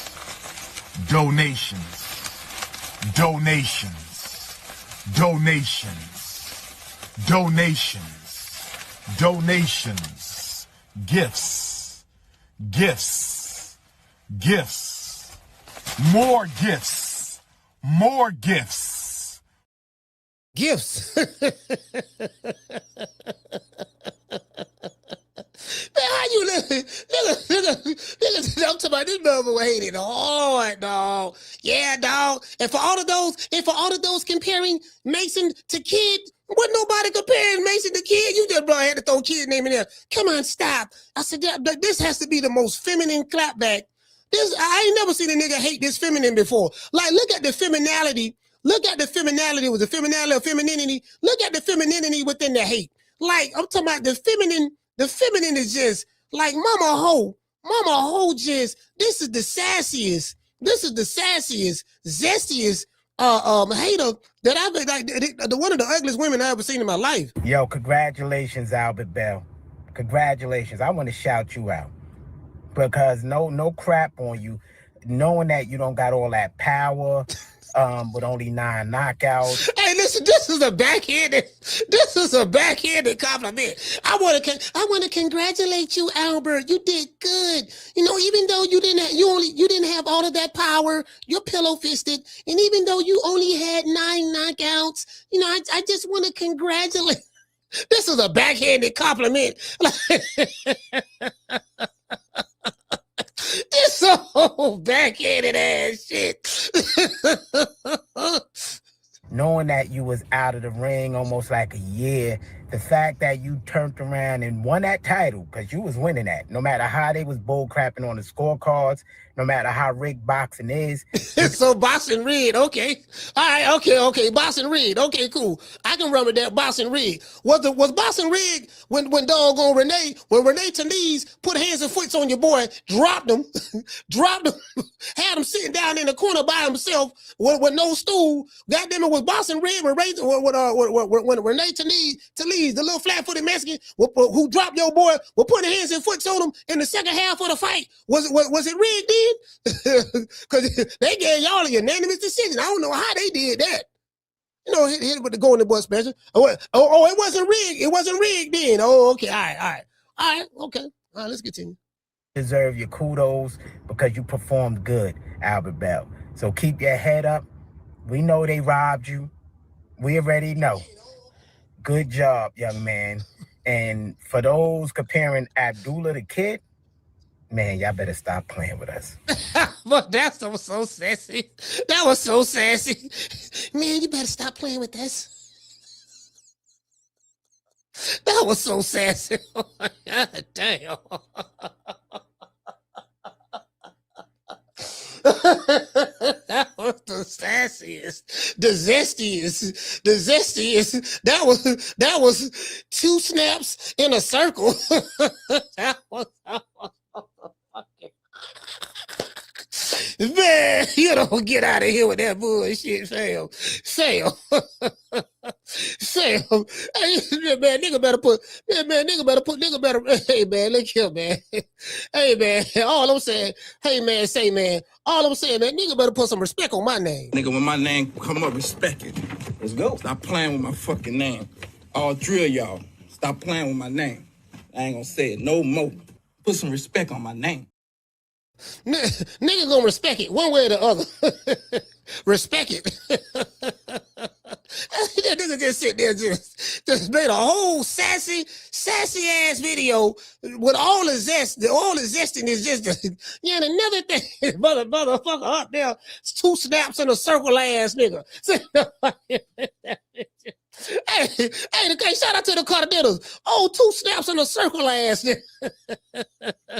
He say sounded like Michael Jackson on the Bad video when he was arguing with Wesley. Man, this shit. Nigga around this bitch. Man, hold on. Let's pull up another video. Fuck it. Since we pulling up videos, since we all in the videos, man, let's pull up another video from Mama Ho. Hey, shout out to Mill City. I ain't gonna lie, boy. Mill City, boy, you doing the boxing. Mill City, you are doing boxing a great service. You are doing boxing a great service, Mill. Boy, I can promise you that, boy. I'm talking about, boy. Anytime you get this whole ass nigga on this Mama Ho, she is the gift that keeps on giving. Oh, she the gift that keeps on giving. Look at the motherfucker talking about, man. Motherfucker talking about going to sleep on shoot, man. Shoot, put niggas to sleep. Tyler Johnson right there. Tim, okay, now let me see. Matter of fact, let's get the. I don't know what's going on with them other superstars, man. Like, I can't tell you when the next superstar gonna get in the ring. Boots went in there, did his thing. Boots went in there, did his thing. Abdullah Mason did his thing. I don't know about the other superstar. I know Edgar Berlanga got to fight the Puerto Rican assassin. I think he fighting later on this month. He fighting the Ken. This our comeback fight, so y'all gotta be patient with us. He fighting the Ken, so we got that coming up. We got a Ken coming up. Richards and Hitchens, he's fighting. I don't know nobody who excited to see. True. I ain't met no. Hey, I ain't. I'm being honest with you, dog. I'm being honest with you. I ain't never met a Richards and Hitchens fan. I'm talking about in person. Like, I ain't never had. Like, I don't see niggas. You know, I ain't see niggas like, yeah, dog. See that nigga Richards and Hitchens, dog. Like, They ain't talking about. I'm saying where I'm from. I don't hear him talking about Hitchens. I don't hear him talking Hitchens. I don't hear him talking about Shoo. Now they gonna talk about Tank. They're gonna talk about Tank. They're gonna talk about Tank. They're gonna talk about Keyshawn. They're gonna talk about Devin Haney. They're gonna talk about, Ryan Garcia. They're gonna talk about Shakur Stevenson. They're gonna talk about that. And they talk about Abdullah now. They're talking about Abdullah now because they're gonna talk about Boots and stuff like that. But I'm saying that those guys they talk about, but I don't hear motherfuckers talking about Shoo and Richards and Hitchens. I'm just being honest with you. I'm just saying. Maybe they talk about them in Brooklyn because they from Brooklyn, right? Maybe they talk about it from Brooklyn. But I'm saying like where I'm from, like just different boxers that they talk about. Then of course, if Wilder got a fight coming out, they're gonna talk about the Bronze Bomber. You dig? They're gonna talk about Errol Spence because Errol Spence is, he got a fight coming. Don't nobody know he got a fight coming up though. To be honest with you, I don't hear nobody talking about, yeah, man, Spence. Spence this. And, man, I think Spence I think Spence gonna get his ass whooped, dog. I hate to say it. I don't want to make nobody mad. Shout out to Hollow Davis. Hollow, what's going on? Shout out to the one, Mr. Ham. I ain't gonna lie, dog. I just got a feeling he gonna get his ass whooped. I know that ain't the politically correct thing to say or whatever. But man, I'm gonna tell y'all the truth. I ain't with that political shit. Y'all can keep your politics. I'm just like, man, I just ain't sure about him, bro. I'm like, I don't like his body language. I don't like the shit he's saying in interviews. Now he talking about Derrick James. He said he threw Derrick James under the bus. Blamed everything on Derrick for why he lost to Crawford. And then Derrick came back and dropped a nuclear bomb on him. In the Brian Custer interview. Yeah, man, like, no, man. Now motherfucker talking about, remember they said the reason why he lost, like we heard 1,000 excuses. what it was from all of the different content creators. I ain't gonna say their names, but they know who they is. They went to talking about edibles. They went to talking about baby mama made them sleepy. They went to holler about Mike Tyson. They went to holler about high altitude sickness. They got that from Victor Conte. RIP to Victor Conte. Victor Conte revealed that over here. He said that's what he thought happened. They said it was a clone. It wasn't him. It was a clone. You know what I mean? I was like, it was a clone, huh? I was like, okay, so his mama was there. His mama didn't realize that wasn't their son. That was a clone that was in the locker room with them. His wife that was there with him, she didn't realize that was a clone. She thought that was really Errol Spence. His daddy was there with him. He didn't realize that was a clone. That wasn't Spence. I said, if that was a clone, what was Errol? Because them Errol sexual. I said, these niggas is slow. And these niggas slow, bro. I ain't got but a GED. But I'm telling you, I'm like, it's like, I feel like Albert Einstein when I'm around these fools. A dude from West Tampa Housing Projects with a GED, bro, I'm like Albert Einstein when I'm around these lame ass niggas in the boxing community. I said, damn, these niggas slow for real. I'm talking about shout it slow, remedial slow. Lord knows if I would have had a bachelor's of science in something, what it would have been like. If I'm running circles around a nigga with a GED, and living better in real life. I ain't got no YouTube money, YouTube celebrity status. I'm talking about in real life. I'm like, damn. If I was able with a GED, what would have happened if I would have got a degree in something? True.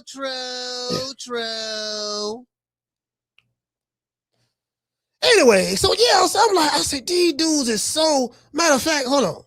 Let's go right here. Let's pull this up. Let's go to Derrick James. I got Derrick James right here.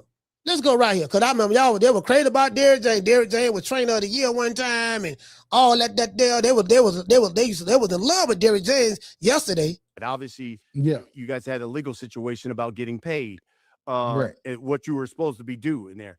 And Andre Ward asked him about, getting over on, Derrick.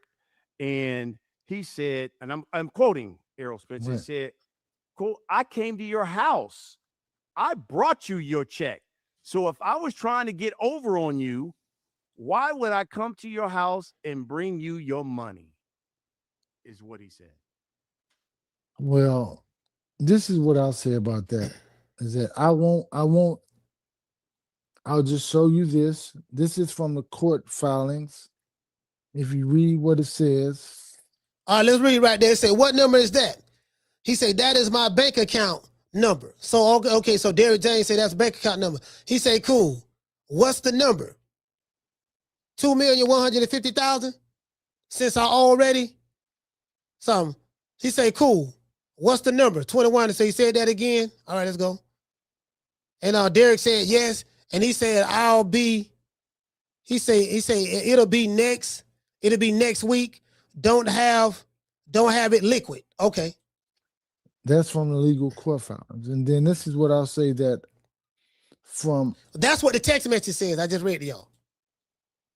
Another page of the official documents, said, and I'm quoting him, said that he was honest enough and thoughtful enough to admit that he robbed me. This is quoting him. And if you go back in the court documents, you'll see that exactly.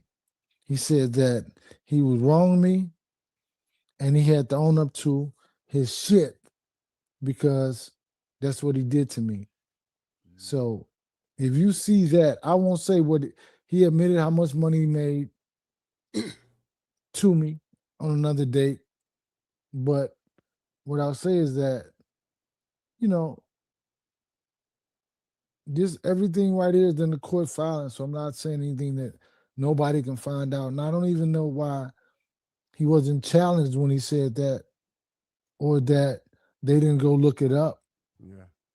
Because they would find out. So you put out something that's not even true for no reason at all. Because I mean, you found this what does it say at the bottom? It's like from the filings. It's from the court filings. So yeah, so it looks like he only initially gave you 350,000, but had to give you well over 2 million, I guess, Right. after the wow, interesting. So Brian Cutter say, wow, interesting. So yeah, because Errol Spence gave him 350,000, he was supposed to pay Derrick James $2.5 million. And I'm talking about it because they talking about it publicly. So since it's out in the public, we can talk about it. So he owed him $2.5 million for the training, and he only gave him 350,000 because he probably was waiting on the rest of the money to come from Al Heyman on the back end. Sometimes that back end money, you know what I mean? Sometimes that back end money be kind of slow. Well, I guess I gotta be like everybody else and saying Al Heyman. Sometimes the back end money be kind of slow. It don't come when you want it to come. But this bomb is taking the easy matches. Fight another bomb. All right, let's go to the next video. Oh, let's go to the next video. Because there's another one. I got it right here. Let's go right here. All right. Now this one here was funny. I said aerosexuals reactivate. Activate. The aerosexuals come out of nowhere. I know it, dog. We know it. We know the nigga Grover. They ain't really weird, dog. Errol was, you see what I'm saying? We know it was something. Oh, these niggas, boy, they coming out they finna come out the woodworks now. They finna come out the woodworks. 3 years later, they'll bring Errol Spence don't breathe life back into them. Yeah, dog, I'm back. The big fish back. Yeah, big fish. Okay, all right, brother. Let's go. The part that really went viral in the interview was when Andre asked Errol about the Bud Crawford fight. And Errol's reply was, and I'm quoting him, that camp was bullshit. That camp was trash. I've never had the opportunity to ask you about it, but I guess I'm doing it now. How would you describe the camp that you had training for Terrence Bud Crawford? I won't say that. I won't say that it was. This is what I'll say is that we weren't able to do everything that we do normally to prepare for a fight. The gym was busy at that time. I mean, like. Wait. Let's stop. Let's just start right here. We're going to cut to the bullshit. I remember everything you niggas was saying online prior to the fight. So we not going to play these crackhead games. Prior to the fight, Derrick James was saying he going to do A, B, C, and D to Crawford. Prior to the fight, Errol Spence said he gonna put a dig in the dirt. We smoking on Bud. I'm Jamaican. We smoking on Bud. We gonna have a crawfish broil. They said all of that. I was getting threats from aerosexuals. Niggas telling me I better not come to the fight. Y'all was saying all this stuff. Y'all was talking about Spence, the eye collector. He gonna do A, B, C, and D. 3 years later, we hearing all this bullshit. True.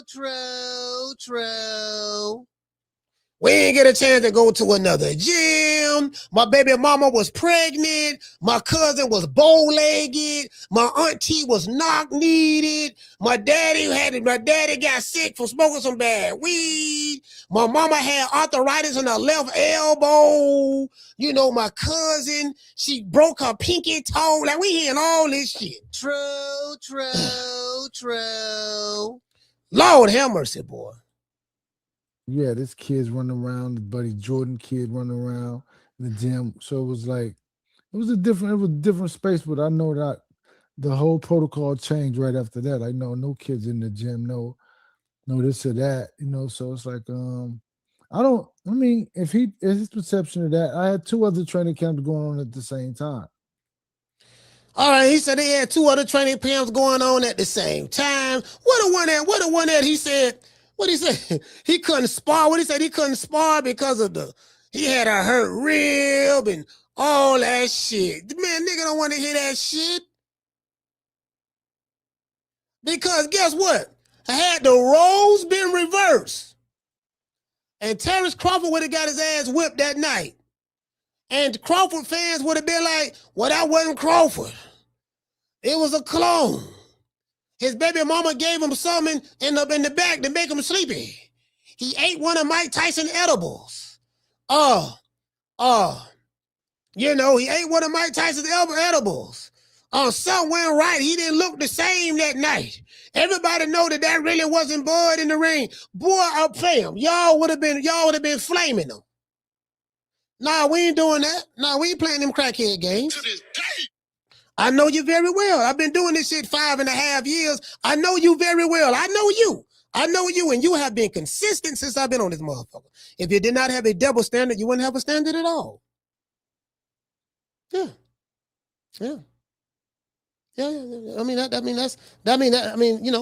That's pretty much it. That's it. Like for real though. For real. It's just like right here. Hold on. Where you at?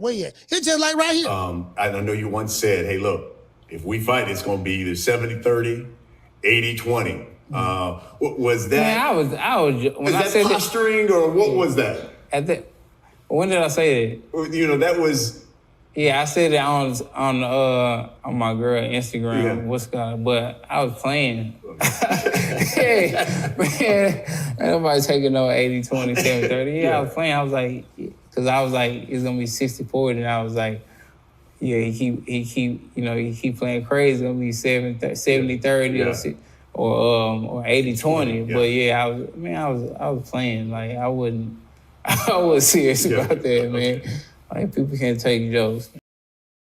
Talk about some people can't take jokes. Shit, them niggas were having 12-hour live shows, debates, threatening niggas for 12 hours straight about that tweet, about that right there. What Spence said. What happened was Spence. His baby mama, his wife right now, I think his wife or baby mama, his baby mama at the time was on Instagram Live.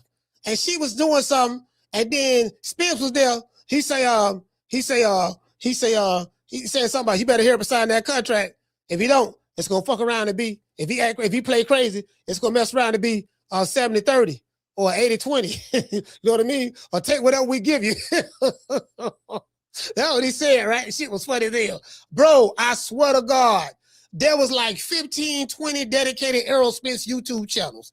And they was busting at anything that did not worship Errol Spence. And they was pro PBC. It was a whole bunch of them. And I had a digital shootout with every last one of them. Nigga, I was having shootouts with the LDBC, every last member. I was having shootouts with just, you know, other affiliate LDBC channel, because they had LDBC, then they had the affiliates. It was a bunch of them. I was having digital shootouts. I was getting threatened on Monday. They told me they gonna shoot me with the chopper on Tuesday. Niggas say they gonna kidnap me on Wednesdays. They say they gonna throw me in the bottom of the lake on Thursdays. They say they gonna dig a ditch and throw me in the hole on Fridays. They say they gonna string me up on Saturdays. They say they gonna dump the body and in the river on Sundays, and then on Monday they say they were gonna do it all over again. True. Listen, man, I was whooping these niggas ass, bro. Like, listen, this was the easiest work ever. I don't even play, nigga. Wakanda, bring your ass over here, nigga. This what I'm gonna do to you. Oh, Lord, him. Oh, I just kicked Wakanda in the face. Oh, hit him in the stomach. Oh, Lord. Him, slap him. Kick him again. Oh, Lord, I'm beating Wakanda ass. What you gonna do, Wakanda? You want some more? Oh, Lord, hammer. Go up on him. Bam. Catch him in the neck. Ah, Lord, Wakanda is dead. Yeah, I'm talking about, boy. Listen, fam, y'all don't understand, bro. I shared it, like I said before. I shedded digital blood, establishing the brand of TMP. I shedded digital blood, establishing the brand of TMP. You get what I'm saying? Really though. True. We the one brought the true to the game. That's some shit we were saying in the 80s when I was in junior high school. True. True that, dog. True that. True. You see what I'm saying? Yeah, you know. Yeah, you see what I'm saying? Yeah, you feel me? Yeah, you know, nigga did. Hey, they didn't know, but they know now. Fuck you all rolling up on for, cuz. He must don't know. He can't know. He can't know. They know now. I promise you that. Anyway, but yeah, I remember that shit. Niggas, they were doing 12-hour live shows. He a bad business man. Tell Crover to sign the contract. He don't know how to do business. He's stupid. It was an old crusty nigga from Chicago, choking on a cigarette, getting a Social Security check in unemployment,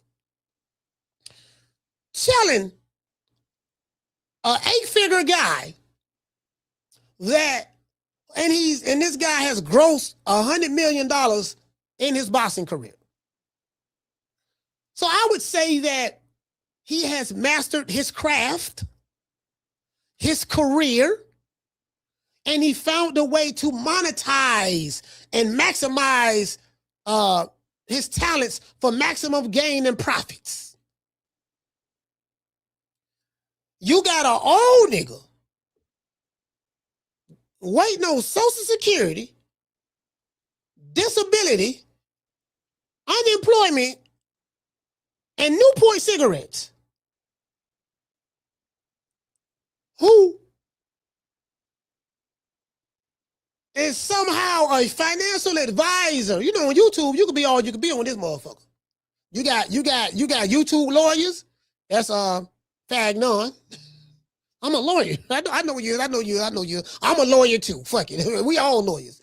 Niggas who waiting on Google AdSense to come on the 21st of the month. Telling the 8-figure dude, yeah, dog, you do bad business. He don't know how to do business. Look at him. He do bad business. He's stupid. So says the Social Security check nigga.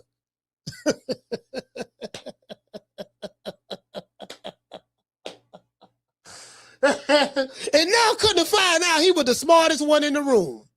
Look at the PBC niggas now. Spence got to go to Australia to fight Tim Zoo. And he probably gonna get his ass whipped.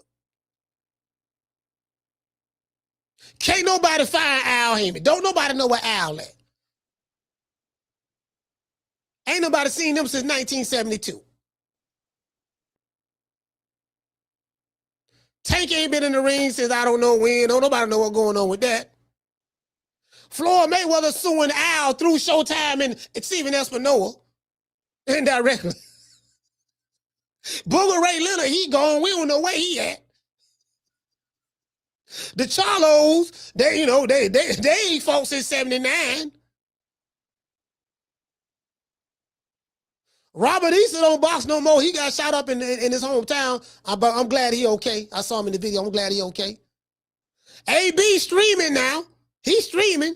Streaming now, getting drunk and getting aggressive with the women and hugging, kissing on, feeling on Dean the Great, telling Dean the Great how fat his cheeks look. And Dean sitting there smiling and laughing. Oh, he said my cheeks look good, like look at it now. Where they at now?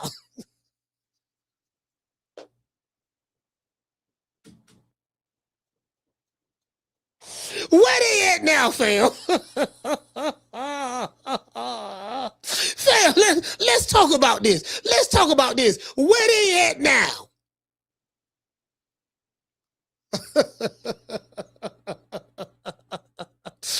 Oh, no. Oh, we gonna do a part 2 to this. We gonna do a part 2 to this shit tomorrow.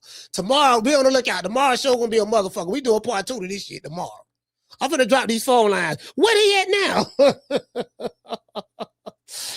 The dude who was doing bad business turned out that he was doing real good business. See how it work out? Won't he do it? Won't he do it?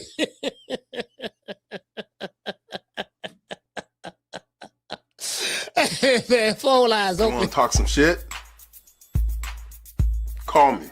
Start some shit, bitch. Sup, fool? You gonna talk shit about me, homie? Where you from? Hundreds of niggas is waiting for your motherfucking call, and they all talking shit about you right now. Call the coach at 530-494-9636. We waiting on your bitch ass. Nigga sitting there. You know what I mean? I'm like, man, this shit, you can't make this. Hey, listen, this YouTube shit is funny, bro. Like streaming, being a streamer, bro, I learned so much from streaming, right? Being a streamer is really, really entertaining and funny, especially when you study the fan bases. So what I did was I studied the fan bases. I have a psychological profile of each fan base. Like literally, I do all bullshit aside. And you know, in each fan base, like even the content creator is a fan as well. So, as well, right? So this shit is funny. And then I understand the business of YouTube. I understand how it works. So, you know, and just me looking at this shit is just funny as hell, bro. I'm like, man, this shit. I'm talking to my homeboy, right? He like, yeah, man, everybody getting a podcast, man. I'm thinking about starting me a podcast. I say, man, I ain't trying to discourage you, but man, you don't want to start no podcast, bro. I like, what you mean? I say, man, because my homeboy, he was old gangster ass nigga from the street. I say, bro, you gonna have motherfuckers saying shit to you, dog, that me and you both know they would never say in your face, and you ain't gonna be able to handle that. They gonna be calling you all kind of pussy nigga, fuck nigga, bitch nigga, you know, F your mama did that, yeah, nigga, you know, drop the addy, I got shooters when I see you, I'm gonna do everything. Like, you know what I mean? I know your psychological makeup.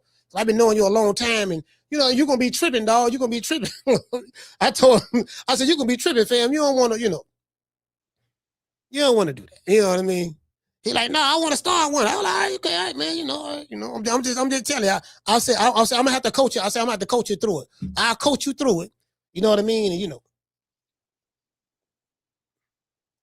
Hey, shout out to Yamas. He said, I be forgetting AB was a world champion. Every now and then, he talking about boxing to remind me. Well, he was a world champion. That's guess what?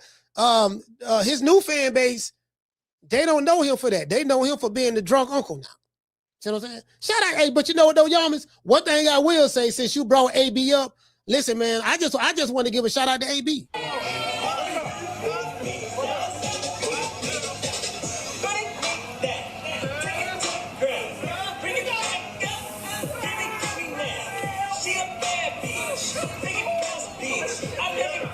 Turn around.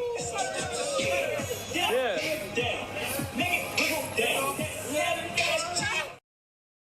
I gotta say this. I gotta say this. I have to say this. I'm gonna tell you why. Right. People should be all right. Hold on.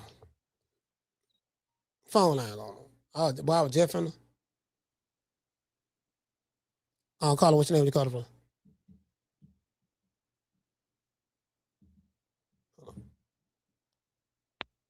All right, call her on the phone up. I don't know why on the phone up. It is what it is. Call her call back. I don't know if you got starstruck or whatever. It is what it is. Anyway, yeah, but anyway. Damn, I forgot what I was gonna say. Oh yeah. People, I'm looking at Adrian Broner, right? People in a certain culture are not allowed to change and evolve. If a man is the same way in his 40s, if you are the same way you are in your 40s, than you were in your 20s, you have shown no growth at all. If your mentality in your 40s is the same way your mentality was in your teens and 20s, something is terribly wrong. When I see Adrian Broner, I see someone who lacks the ability to adapt. He's the same person at 20, 21, 22, 23 than he is at 37. I think he's 36 or something like that. And he's being celebrated for utterly destroying himself on camera. Yeah, you get into the bag, but at what cost? And some people, the bag is more important than life itself.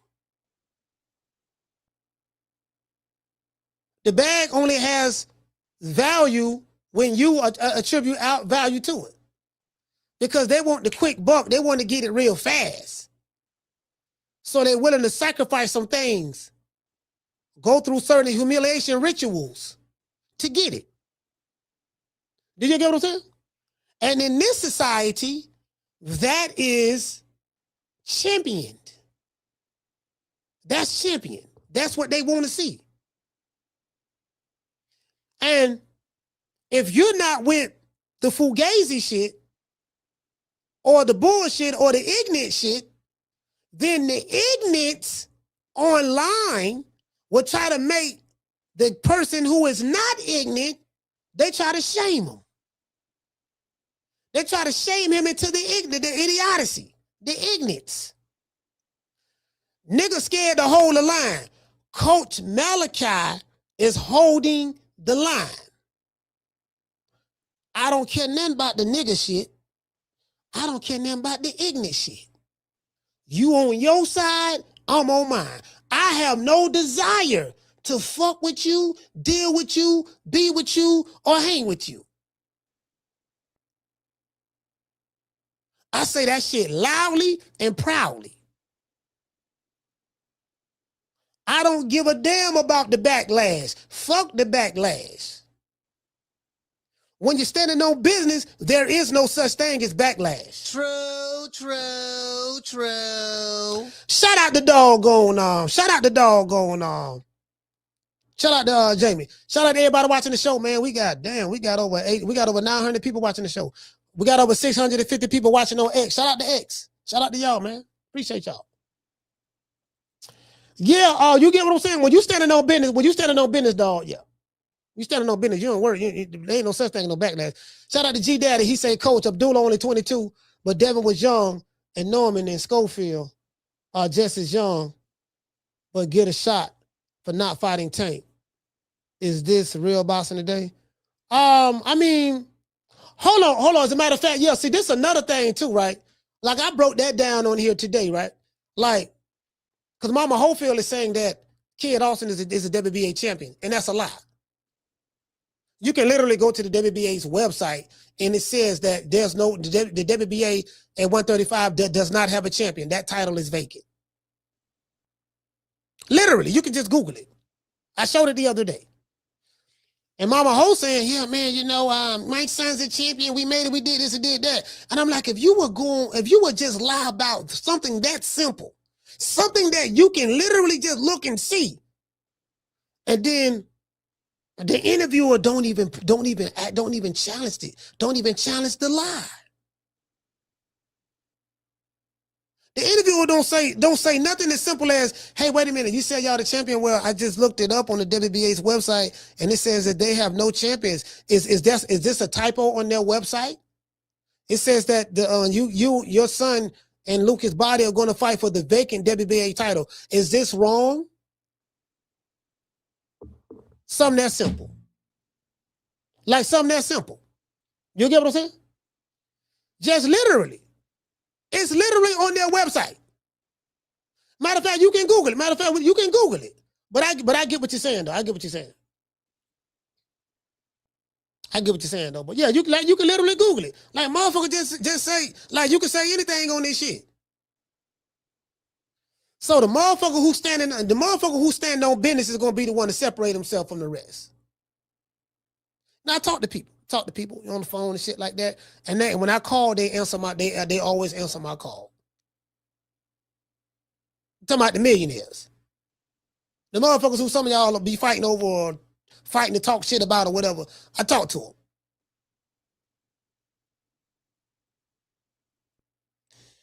When a motherfucker standing on business, there is no backlash. It ain't nothing to fear. My nigga, this way I'm at, this my position. I'm letting it be known. I'm establishing that. Now it's up to you to decide whether you want to come this way or not. I'm gonna be very transparent from the gate. From the jump, I'm gonna be very transparent. This what it is and this what it ain't. You either fucking with it or you're not. Either way it go, I give 25 fucks. Because I have I give 25 fucks mentality. I ain't trying to fit in another nigga circle. I ain't trying to jump in another nigga's lane. I'm cool with being in my circle, being in my lane. It's simple as that.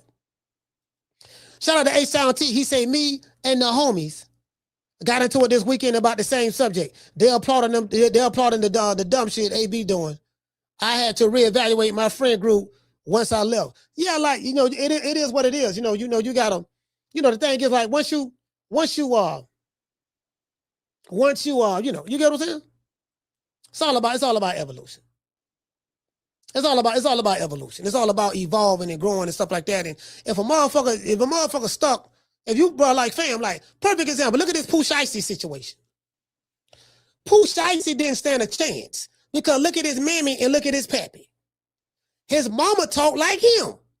Yeah, you know what I mean? Like, yeah, my baby, man, my son, you know what I mean? We standing on business. You know what I mean? We know we don't fall. We solid all the way around. And you see what I'm saying? This motherfucking Memphis, you see what I'm saying? And we don't even motherfucking play like, we put like, this how the mama talking. The daddy talking the same way.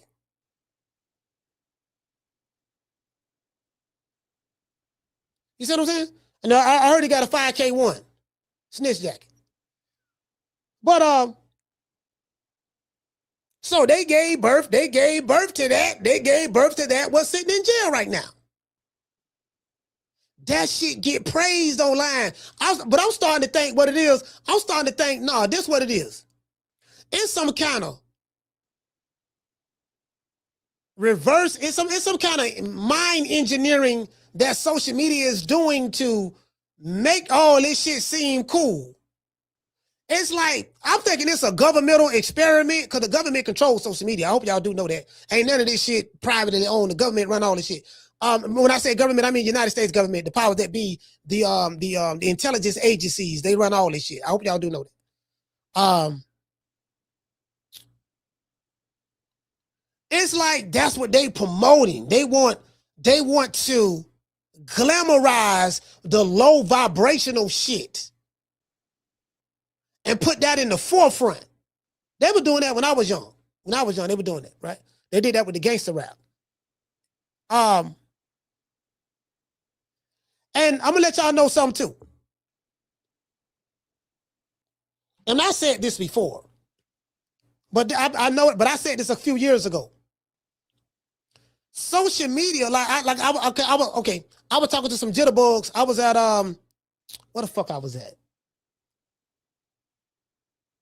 I think I was at a gas station or some shit, right? Pumping gas or something. I forgot exactly where I was at, but I think I was at a gas station.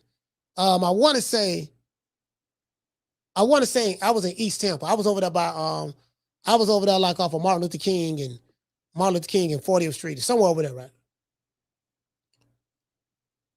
I was talking to some jitterbugs and all that shit there. And I'm explaining to the jitterbugs, because we were talking about boxing, what I do with the podcast. And I was telling them, because they rap. I say, fam, that rap shit over with.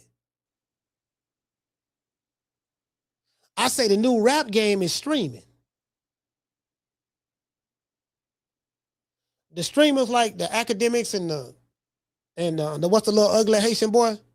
Casanat and all that shit there. I like, yeah, that's the rap shit now.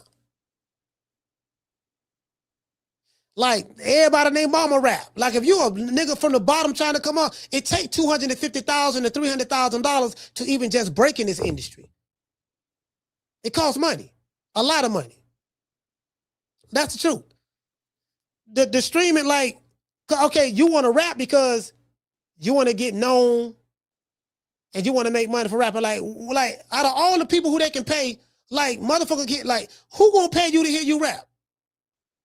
What's unique about you that's gonna make me interested in paying you to, he looking at Pooh Shiesty, this and that. I said, that nigga in jail. It's a whole bunch of Pooh Shiesty rappers. It's a whole bunch of slime nigga, slime this, shoot this, kill that. It's a whole bunch of y'all. We don't need another slime rapper. That you ain't gonna go nowhere, bro. I'm telling you, bro. If you're trying to build an audience and a fan base so you can go on tour and people pay to see you, I say focus on building an audience online. He didn't even see it. True. Shout out to Candy Slim. He didn't even see it. Looking for Ness 2 times now. The streaming game is the new rap game. If you're trying to get popular or whatever, like fam, because your fan base, if you have a fan base, they are into you. They want to know what's going on with you. They fucking with you for whatever the reason they fuck with you. Like Adrian Broner. They fuck with Adrian Broner for what the reason why they fuck with Adrian Broner. Like, what is it about you? What gift you have that interests people that make them want to invest their time into you? He didn't even understand it, bro. I gave him the game. Shout out to Get Over Here. Hey, okay. Dropping that quarter of a bam dub on your boy. Hey, Leroy. Super chat received. Playtime's over, boy. Salute, fam. What you say, fam? Get over here. Salute to you, brother. He said, don't forget, some people have to sell their soul in order to be elite, like give up that, but he say fag nah, well love that is. Hey man, it is what it is. Shout out to OBW Stretch. Hey, okay. Dropping out $2 super chat. He say, they saying Abdullah Mason, a sugar now. A sugar, what you mean like Ray Leonard now? No, hell no. What you mean by that? What you mean by that? What you mean by he a sugar now? Got chain for fire. Huh? You got some chain for fire. Got chain for fire. Got it. Chain me. All right. Man, get my fire on. All right, bro. Man, get my fire on, man.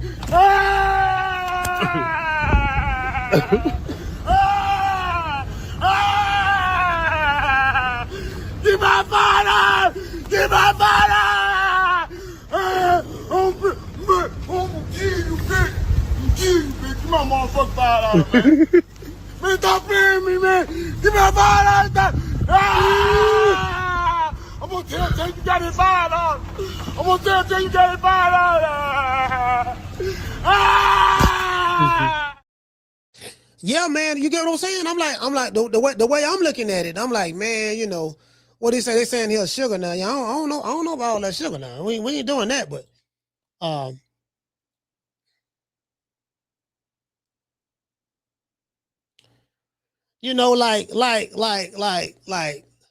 like this boxing shit, bro. Yeah, like this boxing shit. He said, "What'd you say?" OBW Church. He said, "Yes, like Sugar Ray." Yeah, okay, Sugar Ray Leonard. Who said that? You said they said it. Who said that? Who is they? We need some specificity. Who is they? I haven't heard that at all. Like, who is they?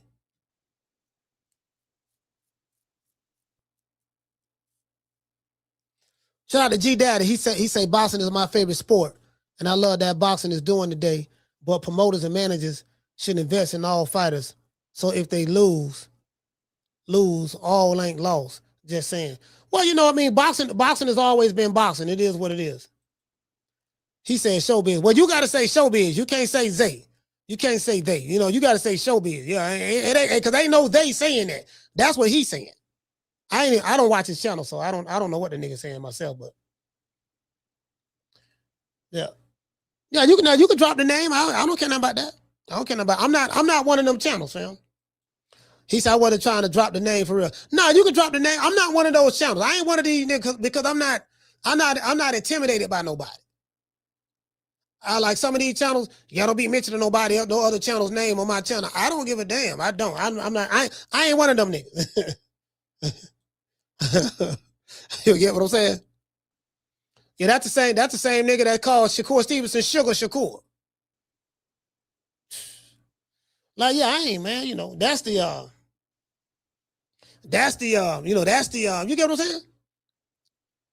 That's the hyperbole they be talking about. That's the catching bullets. That's the catching bullets with his teeth shit I be talking about. I am sick of hearing these bullshit Superman stories about the Wassa legendary Bruce Leroy catching bullets with his teeth. Catches bullets with his teeth. Nigga, please. Yeah, man, all that shit there, man. Then y'all be putting all this pressure on these fighters, and then when they don't live up to the expectations that you put on them, then motherfuckers tear them down. Oh, man, the nigga went what I thought he was, and this and that, and man, I'm trying to tell you, dog, this and that. I'm like, fam, you the one put like the man ain't even asked for that. Now, some of them ask for it, but you know what I mean? Like, yeah, nigga, I'm that nice. I'm trying to tell you, dog, I'm knocking heavyweights out and sparring. I'm telling you. Listen, I had 2 heavyweights I was sparring, right? One heavyweight on the sideline and one in the ring. I hit the one in the ring so hard, the one on the sideline fell asleep. I knocked him out. True. Yeah, I got to hear all this shit. I'm like, yeah, man, all this, you know what I mean? You know, it's like, and another thing too, right? But as I said before, right? This shit all about evolution. Like, you know, you got motherfuckers who still want to keep you in that same place. Fam, if I was selling dope in the 90s, in the 80s and 90s, you know, I was a dope dealing back then, or I was doing whatever. Nigga, you can't come to me in 2026. Yeah, nigga, what's up? Well, you know how it was. You was in the game. You know, we was in the game back then. I'm like, fam, that was back then, bro. I'm not that anymore. Oh, nigga, you acting bougie. What you are? Nigga, don't you know you grew up in the hood over here. You don't want to hang out with us. Hang out with you for what? I'm a real nigga. That's the problem. You was a real nigga. You was a real nigga when we was teenagers. You was a real nigga in your 20s, real nigga in your 30s, and now you're a real nigga in your 40s and 50s. That's the problem. You don't see what the problem is? It's okay to start out being a real nigga, but you can't be in your 40s and 50s and still a real nigga. And what the fuck does that mean anyways? Because it appears to be subjective to the individual. Did you get what I'm saying? Yeah, I draw a hard line in the sand, dog, my nigga, this way I'm at. You fucking with it or you're not fucking with it. It's that simple. Because I ain't going to pander to you. Well, I don't do that. And I ain't going to kiss your ass. I ain't going to do that. Nigga, is this way or no way? You know, this way mean we just going to be real. Let everybody be allowed to be who they are. I ain't one of these hoe ass niggas who be like, I don't want to see if I see somebody in the chat, hold on, who that is? That's Just Living Life. Just Living Life. I saw you in another nigga channel that I don't like. I saw you in another nigga channel I don't like. I don't want you talking to, like, fam, like, you will have dudes. Fam, check this out. All bullshit aside. back in the YouTube day, the YouTube day when I first started, right? Because I had so many. Ain't none of your favorite YouTube channels like me. None of them like me, and that was fine. I was having digital shootouts and everything, successfully winning flawless victories, and you know what I mean, consecutive victories, like whooping ass digitally. I thought I was a kung fu master, but anyways, I was Bruce Lee and Ip Man all combined into one. True. I wasn't catching bullets with my teeth. I was snatching bullets out the gun before he even fired a shot. Snatched it out. You know what I mean? That's how good I was. So anyway, damn, I forgot what I was gonna say. I forgot what I was gonna say, dog. Damn. I be hating. I be doing that shit all the time too, dog. Damn, I was gonna say some real shit too. Damn, I was gonna say some real shit. Yeah, I was saying that. I was saying I'm not gonna pander to him off. I ain't finna do that. I don't give a damn about the fact. I'm not finna pander to these. For what? Because I know what it is. I've been doing this shit. I'm in this shit. I know what it is. I know what it is, and I know what it ain't. Did you get what I'm saying? So, motherfucker gotta like you gotta, fam. You can't be the same nigga you was. And then the nigga shit is what get praised on social media. The kids watching this shit getting indoctrinated. It's the nigga shit and the ratchet shit. That's what get praised. True story. There's a chick by the name of Rashida Wilson. She was one of the biggest TurboTax, tax fraud scammers in America. She's from Tampa, Florida. She done went to the feds. Look her up, Rashida Wilson. Look up, give her some shine, give her some spotlight. Look up the queen of tax fraud. TurboTax, the queen of TurboTax. Look it up. You'll see what I'm talking about. She from here. They showed her getting out of prison. She was getting out of the feds. She had her ankle monitor on. She did like 10, 11 years in the feds. She like scammed like $21 million. You know, this city was big. This city was big on that shit at one point in time. This shit was big. This shit was big. We talking about like 25 years ago. About 20 years ago. Anywhere from 20 to 25 years ago, this shit was jumping. Like 2006, 2007, 2008, 2009. Really like the early part of the 2000s. Between 2002 all the way up to probably like 2010 or 11. Look it up. She got out. They had the camera. They was documenting it. Yeah, boy, she back. And she was doing a few interviews, and she's famous. She's famous for scamming. She dropped out the seventh grade education. Her story is well documented because she put it out there on video. Everything I'm saying, I learned from watching her video. Her mother was a crackhead. Her dad was in and out of prison. So I say all that to say this, tying it back to Pooh Shiesty. You know, when you come up with parents like that, you don't stand a chance as an individual. When your mama talking, yeah, you know, my son, you know, we gonna keep it solid. And you see what I'm saying? Hey, man, say, man, you know, this how we doing in South Memphis. You heard? We ain't went on that snitch shit. We on that real nigga shit. My son a real nigga. You know, I'm a real bitch. My husband a real nigga. Like, you get what I'm saying? Like, that's what gave birth to Pooh Shiesty. That's the shit that's being praised and promoted to us. And if you ain't praising that shit, people trying to castigate you. Like, I don't give a fuck what a nigga do. I really don't give a damn. I mean, I really don't give a damn. You know what I mean? Shout out to Candy Slim. Hey, okay. Dubbing that quarter of a bam, dub on your boy. Hey, Leroy. Super chat received. Playtime's over, boy. He said I couldn't even make it to the second verse of Spin That when I first heard it today. Way too trashy, especially now. They got babies to sing that shit. Well, I'm not tripping on the song. I mean, I like the song by Young Miami. I mean, it's a catchy song. I mean, you know, I can't get mad at Young Miami for making that type of song. I forgot. I was listening to Ray Daniels podcast, and he said it was a dude out of Atlanta that wrote it for her. So, you know, it is what it is. I mean, she is only rapping what motherfuckers are doing. Like the Trap Queen was out there before Young Miami even thought about rapping. Motherfucker, she just talking about what motherfuckers already doing. That's all she doing, to be honest with you. So yeah, so I mean, the kids going, you know, the kids are like, and this is the thing, right? Nobody talks about the other side of it. And this is the problem. This is the problem. No one talks about the other side of it. Everybody talk about the one side. We gonna scam, we gonna rob, we gonna sell this, we gonna do that. And everybody glamorize. And I think this is what, I honestly believe that this is what these tech people are doing. They're programming these people online, and they're pandering to the low vibrational people that's on social media. Because most motherfuckers operate from a low vibration. They don't have the level of, they don't have the GED education that I have. So a lot of these motherfuckers have a low vibrational, they operate at a low vibration. And they promoting this shit, but they don't talk about the other side. The other side is jail, bail bonds, handcuffs,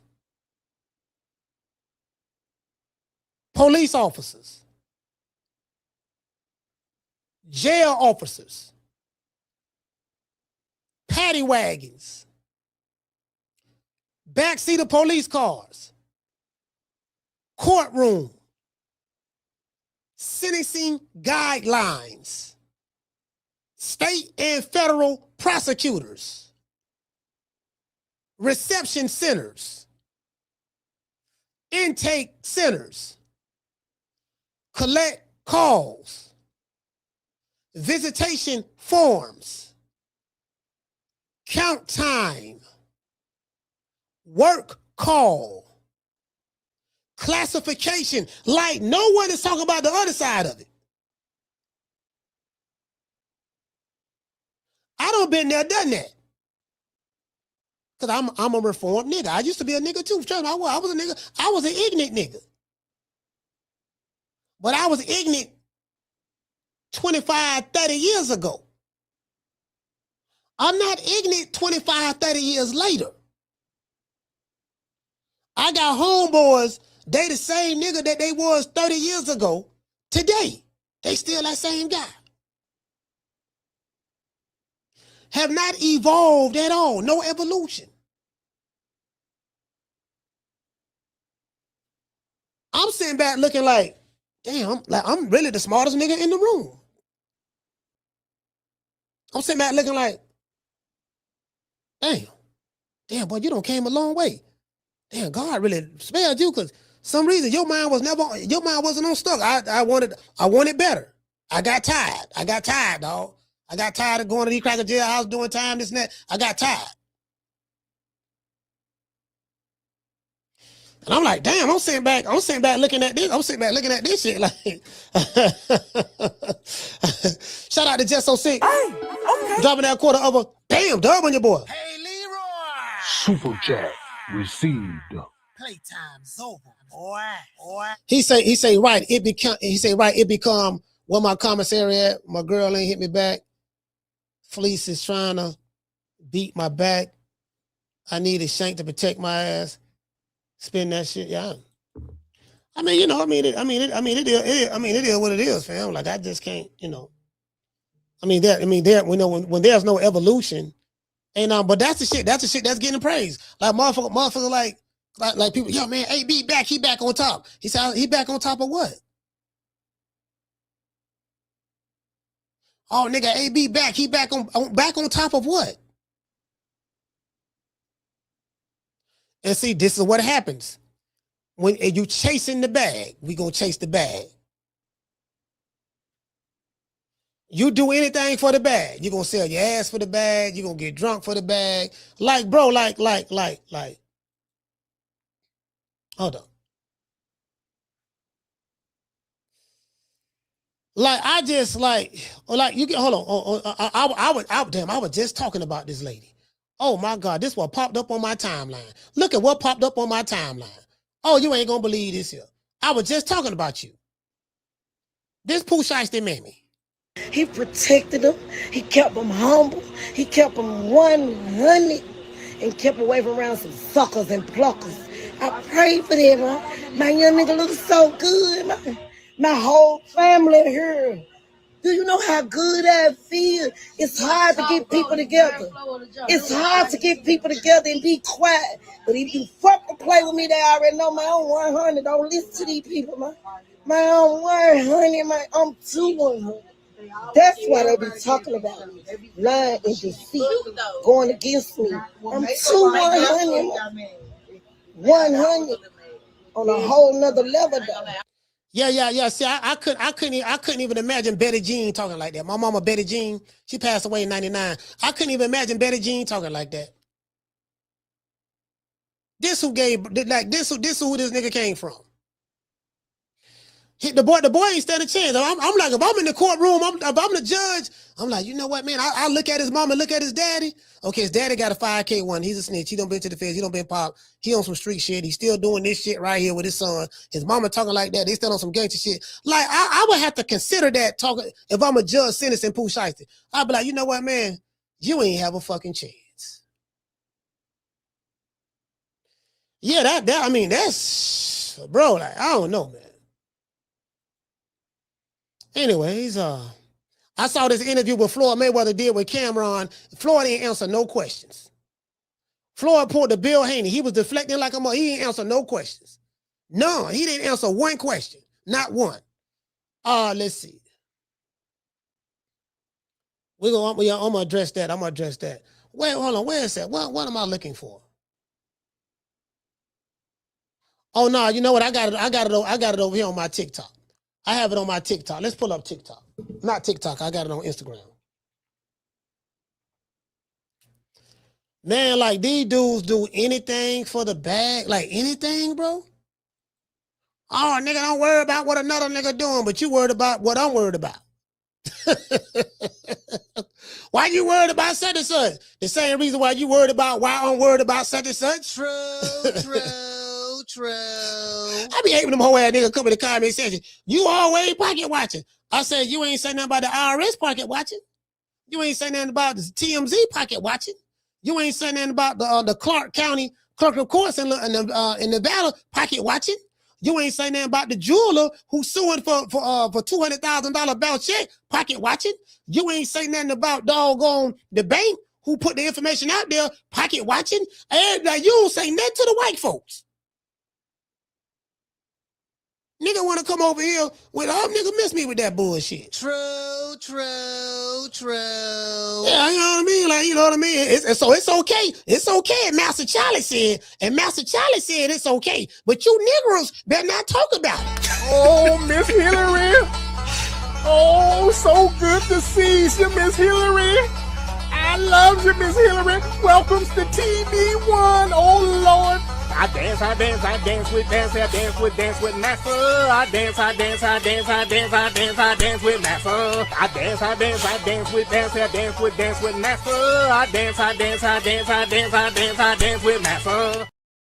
Nah, these niggas be doing too much soft shoe cooning for me. Too much soft shoe cooning.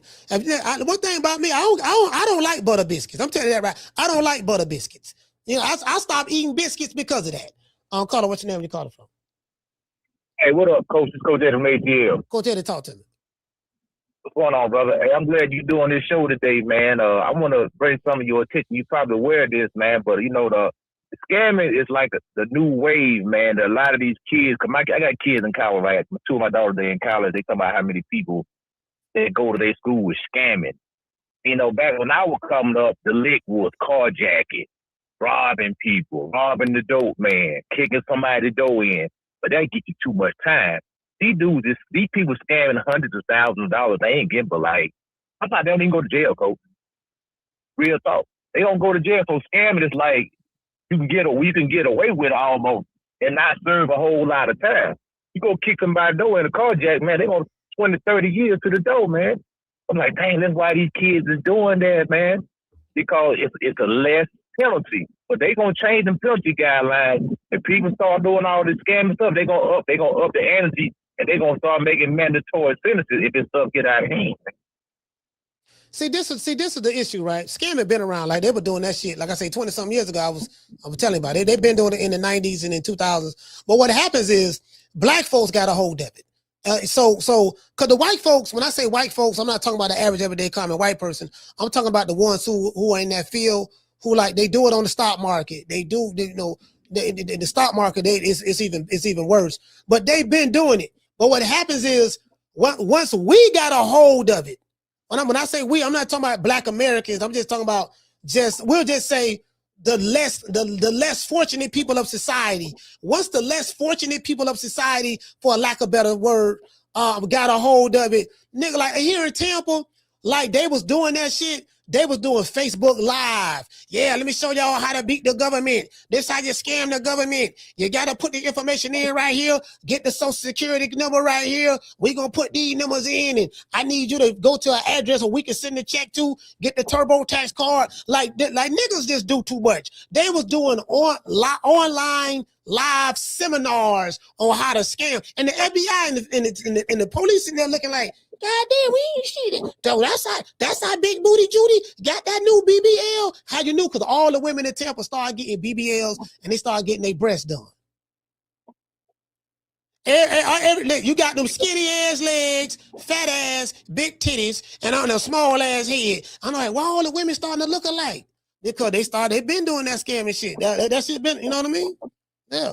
But you're right about the sentencing guidelines. Once niggas get a hold of it and then they blow it out of water, now they got to change the sentencing guidelines in order to. Yeah, I get what you're saying. Yeah, that definitely gonna change it. But like in Atlanta, man, carjacking was real big, man, and I'm robbing proof. You know what I'm saying? They had a whole ring of this dude just running in, kicking in folk doors, robbing dope dealers. You know what I'm saying? And carjacking. Carjacking was real bad back in the 90s, man. They done slowed up a little bit. You know what I mean? You're right, man. Right. Well, they supposed to hit you with a more serious sentence to that. That's a violent crime. That's not a white collar crime. Scamming is like white collar. You know what I mean? Well, it is white collar. This the carjacking, like you could take somebody's life. Yeah, that's you supposed to get MC Hammer doing some dumbass shit like that, because anytime you put a gun on somebody, listen. Anytime I point a gun at somebody, bro, you have that person's life in your hands, and anything can go wrong at any given time. You don't know how that person gonna respond. Most people get real scared and they comply and they get scared, and sometimes the person who has the firearm, he may accidentally shoot you because he don't like the way you moving. You supposed to get MC Hammer for that. You get what I'm saying? Man, I mean, it's like this. I got carjacked twice and I got robbed. The third time I got robbed, being a dude, we got tussling over the pistol, man. You know what I'm saying? And I get lucky that the pistol didn't go off, man. But I understand, man. That stuff ain't no good situation to be in, man. Somebody got that fire on you, man. Yeah, but that's my call, coach. Yeah, that's it.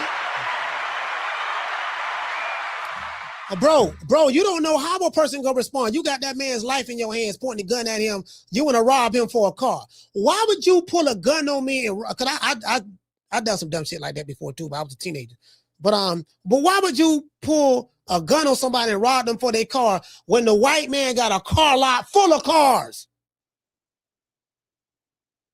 I want to rob you for your Chevy. You do know that the Chevrolet dealership is right down the street on Alamo Drive.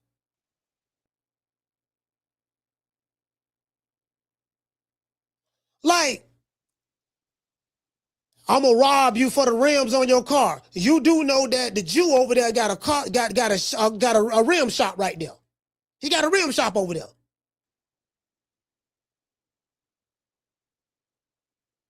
The Arab got a rim shop over there. They do tent and they do music. They put speakers in your car and everything, dog. Like, come on, fam. True. And I figured this out with a GED. Hey, Jess, I figured this out with a GED. Just suppose what would have happened if I would have been blessed to have a college degree. But my master's degree in common sense, because I've been through real life situations. I've learned and evolved from those real life situations. You get what I'm saying? So, yeah, it's just the dumb shit. I honestly believe this was shit they doing to try to program us. They try to program the people in society, I think that's what's going on. I say, man, this shit right here. They put a little jingle to it. They put a little jingle to it and make it sound good, make it sound fly. Nigga, hey, listen. Yeah, we finna go scam, but what happened when you get caught? Hey, look here. Hey, where all my scammers at? Yeah, dog, we scamming. Doom. Yeah, who is it? It's the feds. Open up. Oh, shit, it's the feds. Oh, my God. KK, the police here. What we gonna do, KK? Flush the credit cards down the toilet. Flush the credit cards. Oh, shit, I got all my wigs. I bought all these wigs. I was going, well, what we gonna do with the wigs? I don't know what we gonna, shit. I'm still making payments on my BBL. I'm still making payments on my BBL. I'm financing this ass. If I go to jail, I ain't gonna be able to pay. They gonna come repo my left cheek until I pay off the rest. True. Yeah, man, you can't, man. You feel me? No, man, you feel what I'm saying? Like, yeah, man. See, my thing is about now at my advanced age. Now I'm already looking at the other side. Okay, I see what you're saying, but I'm looking at the other side because somebody gotta look at both sides of the equation. Oh, I see that side right there, but you focusing too heavy on this side. What you do understand now? If this shit don't work out, you got to deal with this side. Hey, you get what I'm saying? And listen, if this shit don't work out, we got to deal with this side. Yeah, you get what I'm saying? Hey, what you say? He said police. He said, what is that? Hey. He said, what's the topic, chap? It ain't no topic. It's whatever we want it to be. That's the topic. The topic, whatever we want it to be, champ.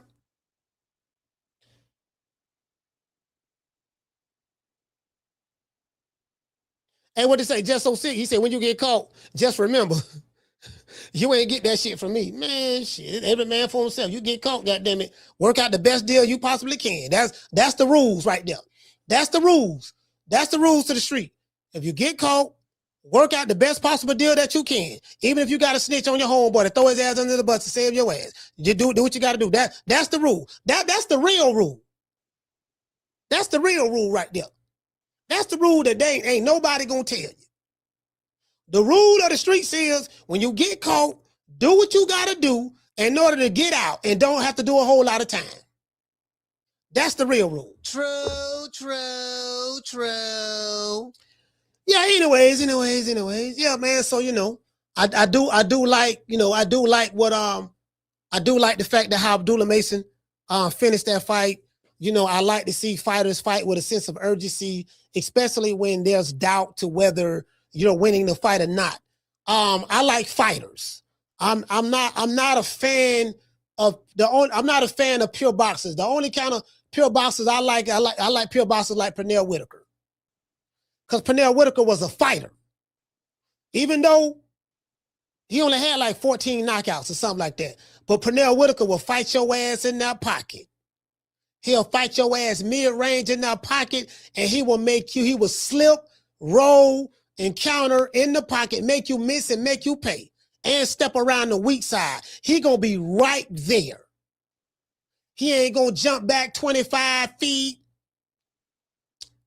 He ain't gonna do none of that. He'll go up under you, grab you, hold you, turn you, spin you.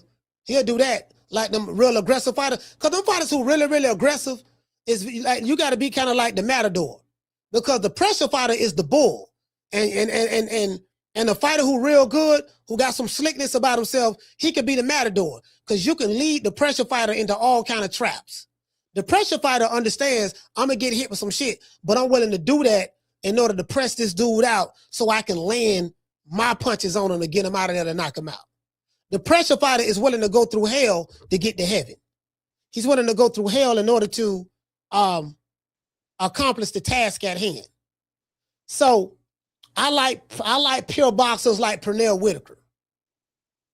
Because from a stylistic standpoint, he didn't fight like that. He fought great footwork, mid-range, and like he was a great body puncher.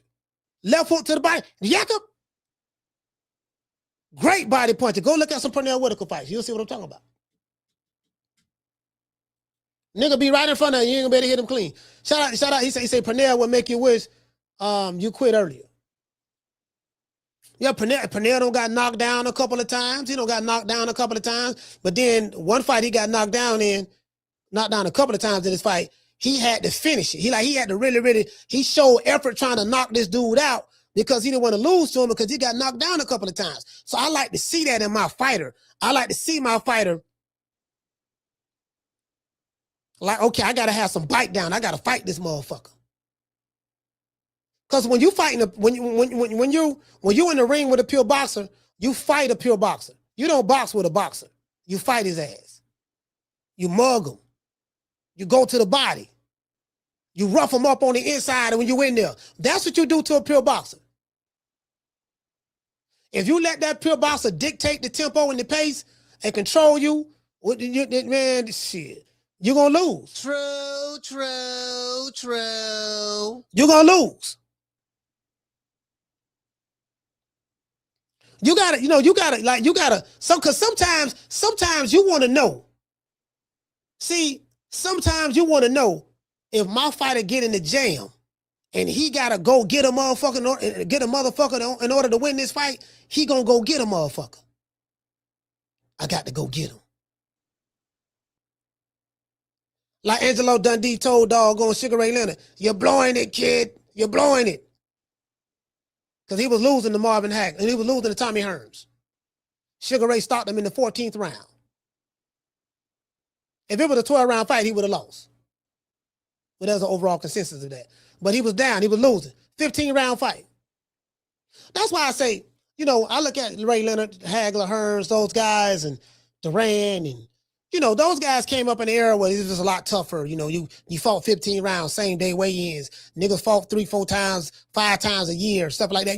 They come from a different era. It's cut from a different cloth. This is more the American boxing scene. I always call it American boxing. Because I think it's disrespect to boxing. American boxing is different from boxing. American boxing today, a lot of fights happen on social media, right? A lot of fights happen on social media today. And I think the fans today, because they come from the influencer streaming world and they come from the gaming world as well, right? Celebrity boxing, they come from that world, right? I think fans today, they don't really want to see fights. They want to argue about potential fights. They want to argue about hypothetical boxing matches. They really don't want to see the fight because they not sure of their fighter. Shout out to everybody watching on X. We got over 700 watching on X. Salute to X, man. We got over 700 watching on X. We got 260 watching on YouTube between 2 channels. And we shout out to everybody watching on Kick as well. They don't want to talk about, they don't want to see the fight. They just want to argue about the possibility of the fight happening. And then, yeah, man, you saw my fighter did in sparring and he did this in sparring. What you think he gonna do to Abdullah Mason? That's what they want to do. And once I realized that, I said, oh, okay. Okay.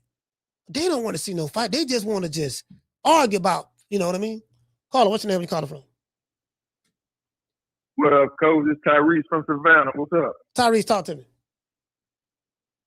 Yeah, man, I thought Abdullah, that was a good goddamn fight, man. Especially for a young fighter with 20, 21 fights, man.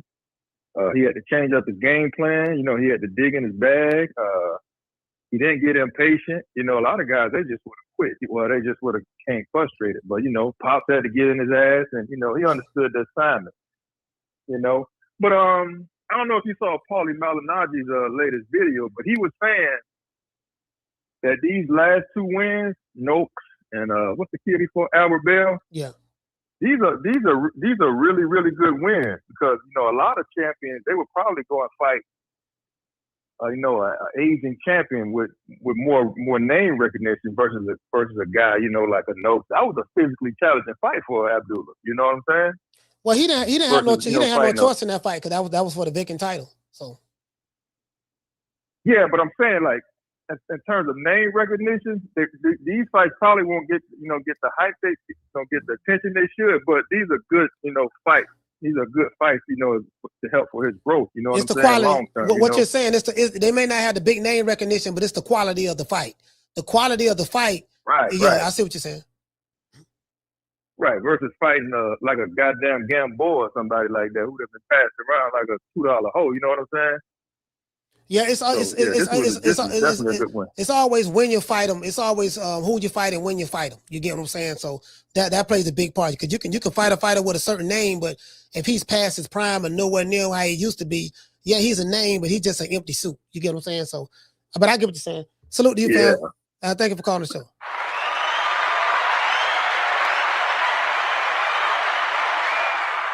Hey, shout out to Boston and Reggie Owens. Yo, what I realized these dudes, they don't want to see no fights. They just want to argue about fights. They want you to use your imagination. Just imagine what would have happened if he fight my fighter. And then they want to compare. Well, when my fighter fought Poke Chop Willie, if he hit Shorty Big Nuts with the same punch he hit Poke Chop Willie, what you think gonna happen? And then, but they don't want to see the fight. They just want to argue about it. Like right now, I'm looking at this G Money situation. I guess that's supposed to be Tank Davis's burner account. G Money don't post it. Yeah, we going to offer Devin Haney a 70-30 split. No guarantee money, everything on the back end. And then I'm hearing, then I heard a guy tell me, a Tank Davis fan, of course, yeah, man, shit, he can't get 70-30. Like 30% gonna be way more than he ever got paid anywhere else. And I asked the magic question. I asked the magic question. With a GED. I say 70-30. Yeah, that's better than what he'll ever get. Fighting Taker's the cash cow and this and that. I said 30% of what? What you mean 30% of what? You said 70-30. No guaranteed money. Take it or leave it. So basically, you're giving me a contract that's not guaranteeing any dollar amount. I'm going to get 30% of what? The live gate, the pay-per-view sales. And I'm depending on Al Heyman, a guy who we can't find. We don't know where this nigga at. He was in Cleveland. He live in Cleveland. He from Cleveland. He live in Cleveland. Jay Prince, Abdullah Mason, all of them in Cleveland. They couldn't even see him. You want me to sign a blank contract with no guaranteed money, 30% of nothing. And I'm depending on the ghost, Al Heyman. Shout out to Al now. Shout out to Al. You know what I mean? I want to thank Al Heyman. Well, I guess I gotta be like everybody else and thank Al Heyman.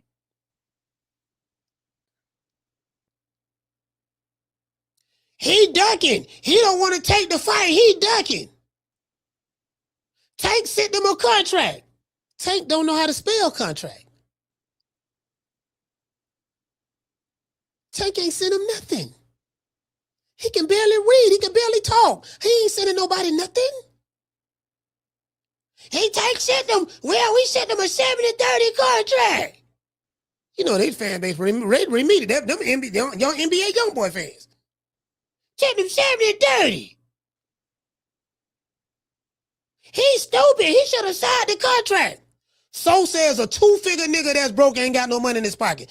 Sitting at his mama house. True. You telling the guy who's doing way better than you in life that he's dumb for not signing a blank contract. No dollar amount. 70-30 split of what number, sir? Yeah, we just going 70-30 of the back end. You're gonna get all the pay-per-view, and you're gonna get, we're gonna get a percentage of the live gate, and we got some endorsements coming in. We might get a little percentage of the endorsements. We don't know about that yet. You see what I'm saying? But just take our word on it. And who is responsible for paying me my money? Oh, Al gonna take care of that. The same Al that Floyd Mayweather is basically suing. He ain't suing Al, but he's suing Showtime and Steven Espinosa for $340 million being gone. I believe Floyd blowed his money. I do believe that, but that's neither here nor there. I can't get in contact with this. So I'm waiting on money from him. We ain't seen this nigga since '79. Bill Hader said he spoke to Al on the phone. That's what Bill said. I spoke to Al. I talked to him on the phone. What he look like right now? I don't know what he looked like, but I talked to him. How you know you talked to him then? How you know it was him? How you know it was Sam Watson? How you know it wasn't a clone? How you know it wasn't Rainbow Bright? How you know it wasn't the Care Bears? How you know it wasn't the Munchie Cheese? How you know it wasn't Mr. Snuffleupagus from Sesame Street? You ain't seen him since 2016, 2017. How you know this motherfucker's still alive? The IRS ain't seen him. The feds ain't seen him. The CIA ain't seen him. The ATM machine got a camera in it. They haven't seen him. The banks got cameras in the banks. This nigga don't even go to the bank. Everything is so secretive about him. He's a ghost. I'm going to sign that contract. Yeah, right. True.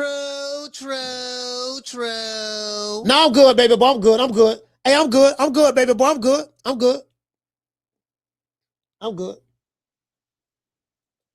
What is it say? He said, hating on my nigga Tank, man. Hating on your nigga Tank? Yo, nigga, I'm hating on this? Yeah. Ooh, that look good. How much fun?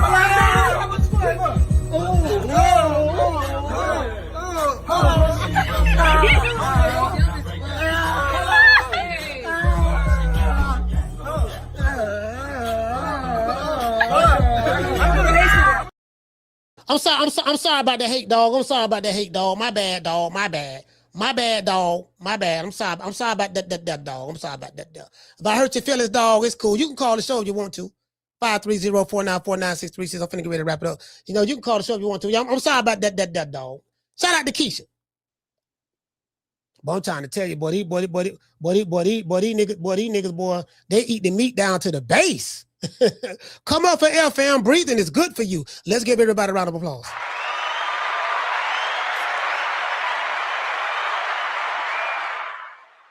Hey, man, Abdullah Mason won. Y'all know the ritual. Abdullah Mason won. We did it last week with Boots.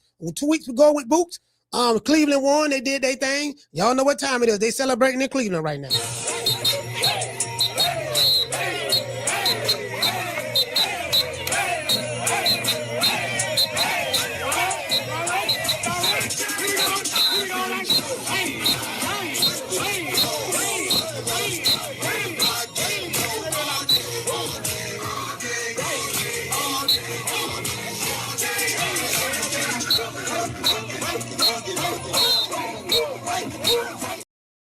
Yeah, man, one thing I do love, I love pissing these niggas off on YouTube. I swear to God, I do. I love it. I enjoy it. It's therapy for me. Anytime I get a chance to cuss one of you coochie ass, dick in the booty ass niggas out and disrespect you, talk about you, your mama, your daddy, your cousin, your sister, the abortion clinic that your mammy should have stopped by before she had you. Like, anytime I get a chance to do that, I exercise my First Amendment right to do so. True.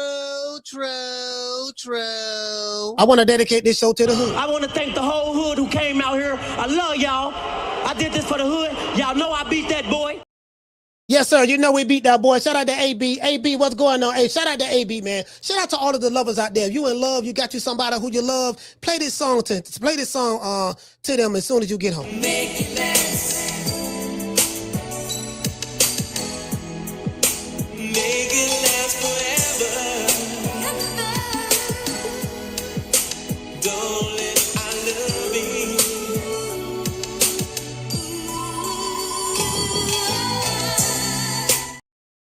Hey, Keith, what you say? Keith said, goddamn, coach, nah, these niggas be asking for it, Keisha. I'm a vet when it comes to this. You know, my clapback game strong. Get off your knees, nigga. After my God, I respected you. I respect you. After my God. I respect you. After my God. Give him after my God. You second to God, champ. No. I didn't listen. I respect him. I'm sorry. I respect him.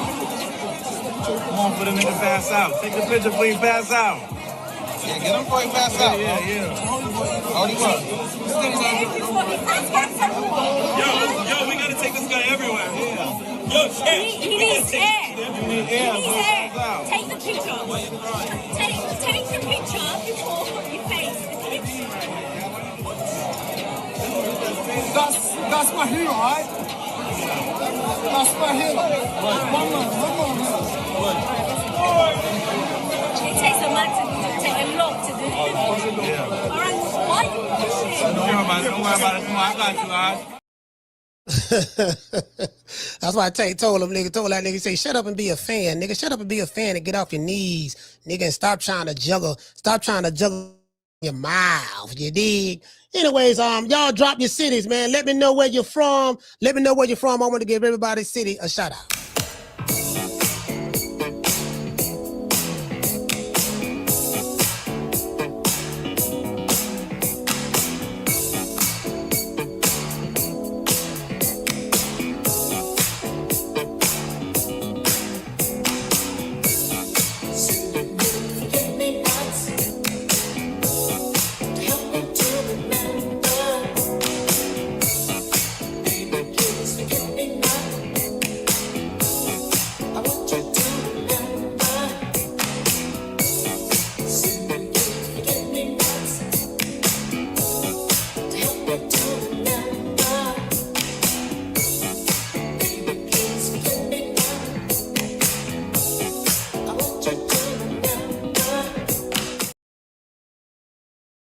All right, let's get it on. Let's see where we at. What's the first city I see? Shout out to Atlanta, ATL. Hey, okay. Shout out to Wichita, Kansas, 316. Hey, okay. San Diego, California, 619. Hey, okay. Shout out to the 907. Hey, okay. Nueva York, salute. Hey, okay. Let's see, fam. Shout out to Brooklyn. Hey, okay. Chicago, Chi-Town. Hey, okay. Shout out to St. Louis, man. Shout out to the Lou. Hey, okay. Honolulu, Hawaii. Hey, okay. ATL, ho. Hey, okay.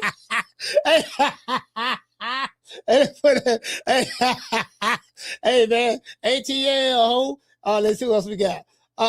Shout out to Rich City, VA. Shout out to Rich City, VA, man. Hey, okay. Home of the honey dip. They got a lot of honey dips in Atlanta. They got a lot of honey dips in VA. They got some honey dips in New York. You know, it's raining honey dips up that way. You dig? Hey, okay. Who else we got, man? Who else we got in the building? Hey, shout out to the DMV. Hey, okay. Let's see. DC in this BI. Hey, okay. Shout out to DC. We got Honolulu. I don't see no more cities. Oh yeah, shout out to the DMV, Honolulu.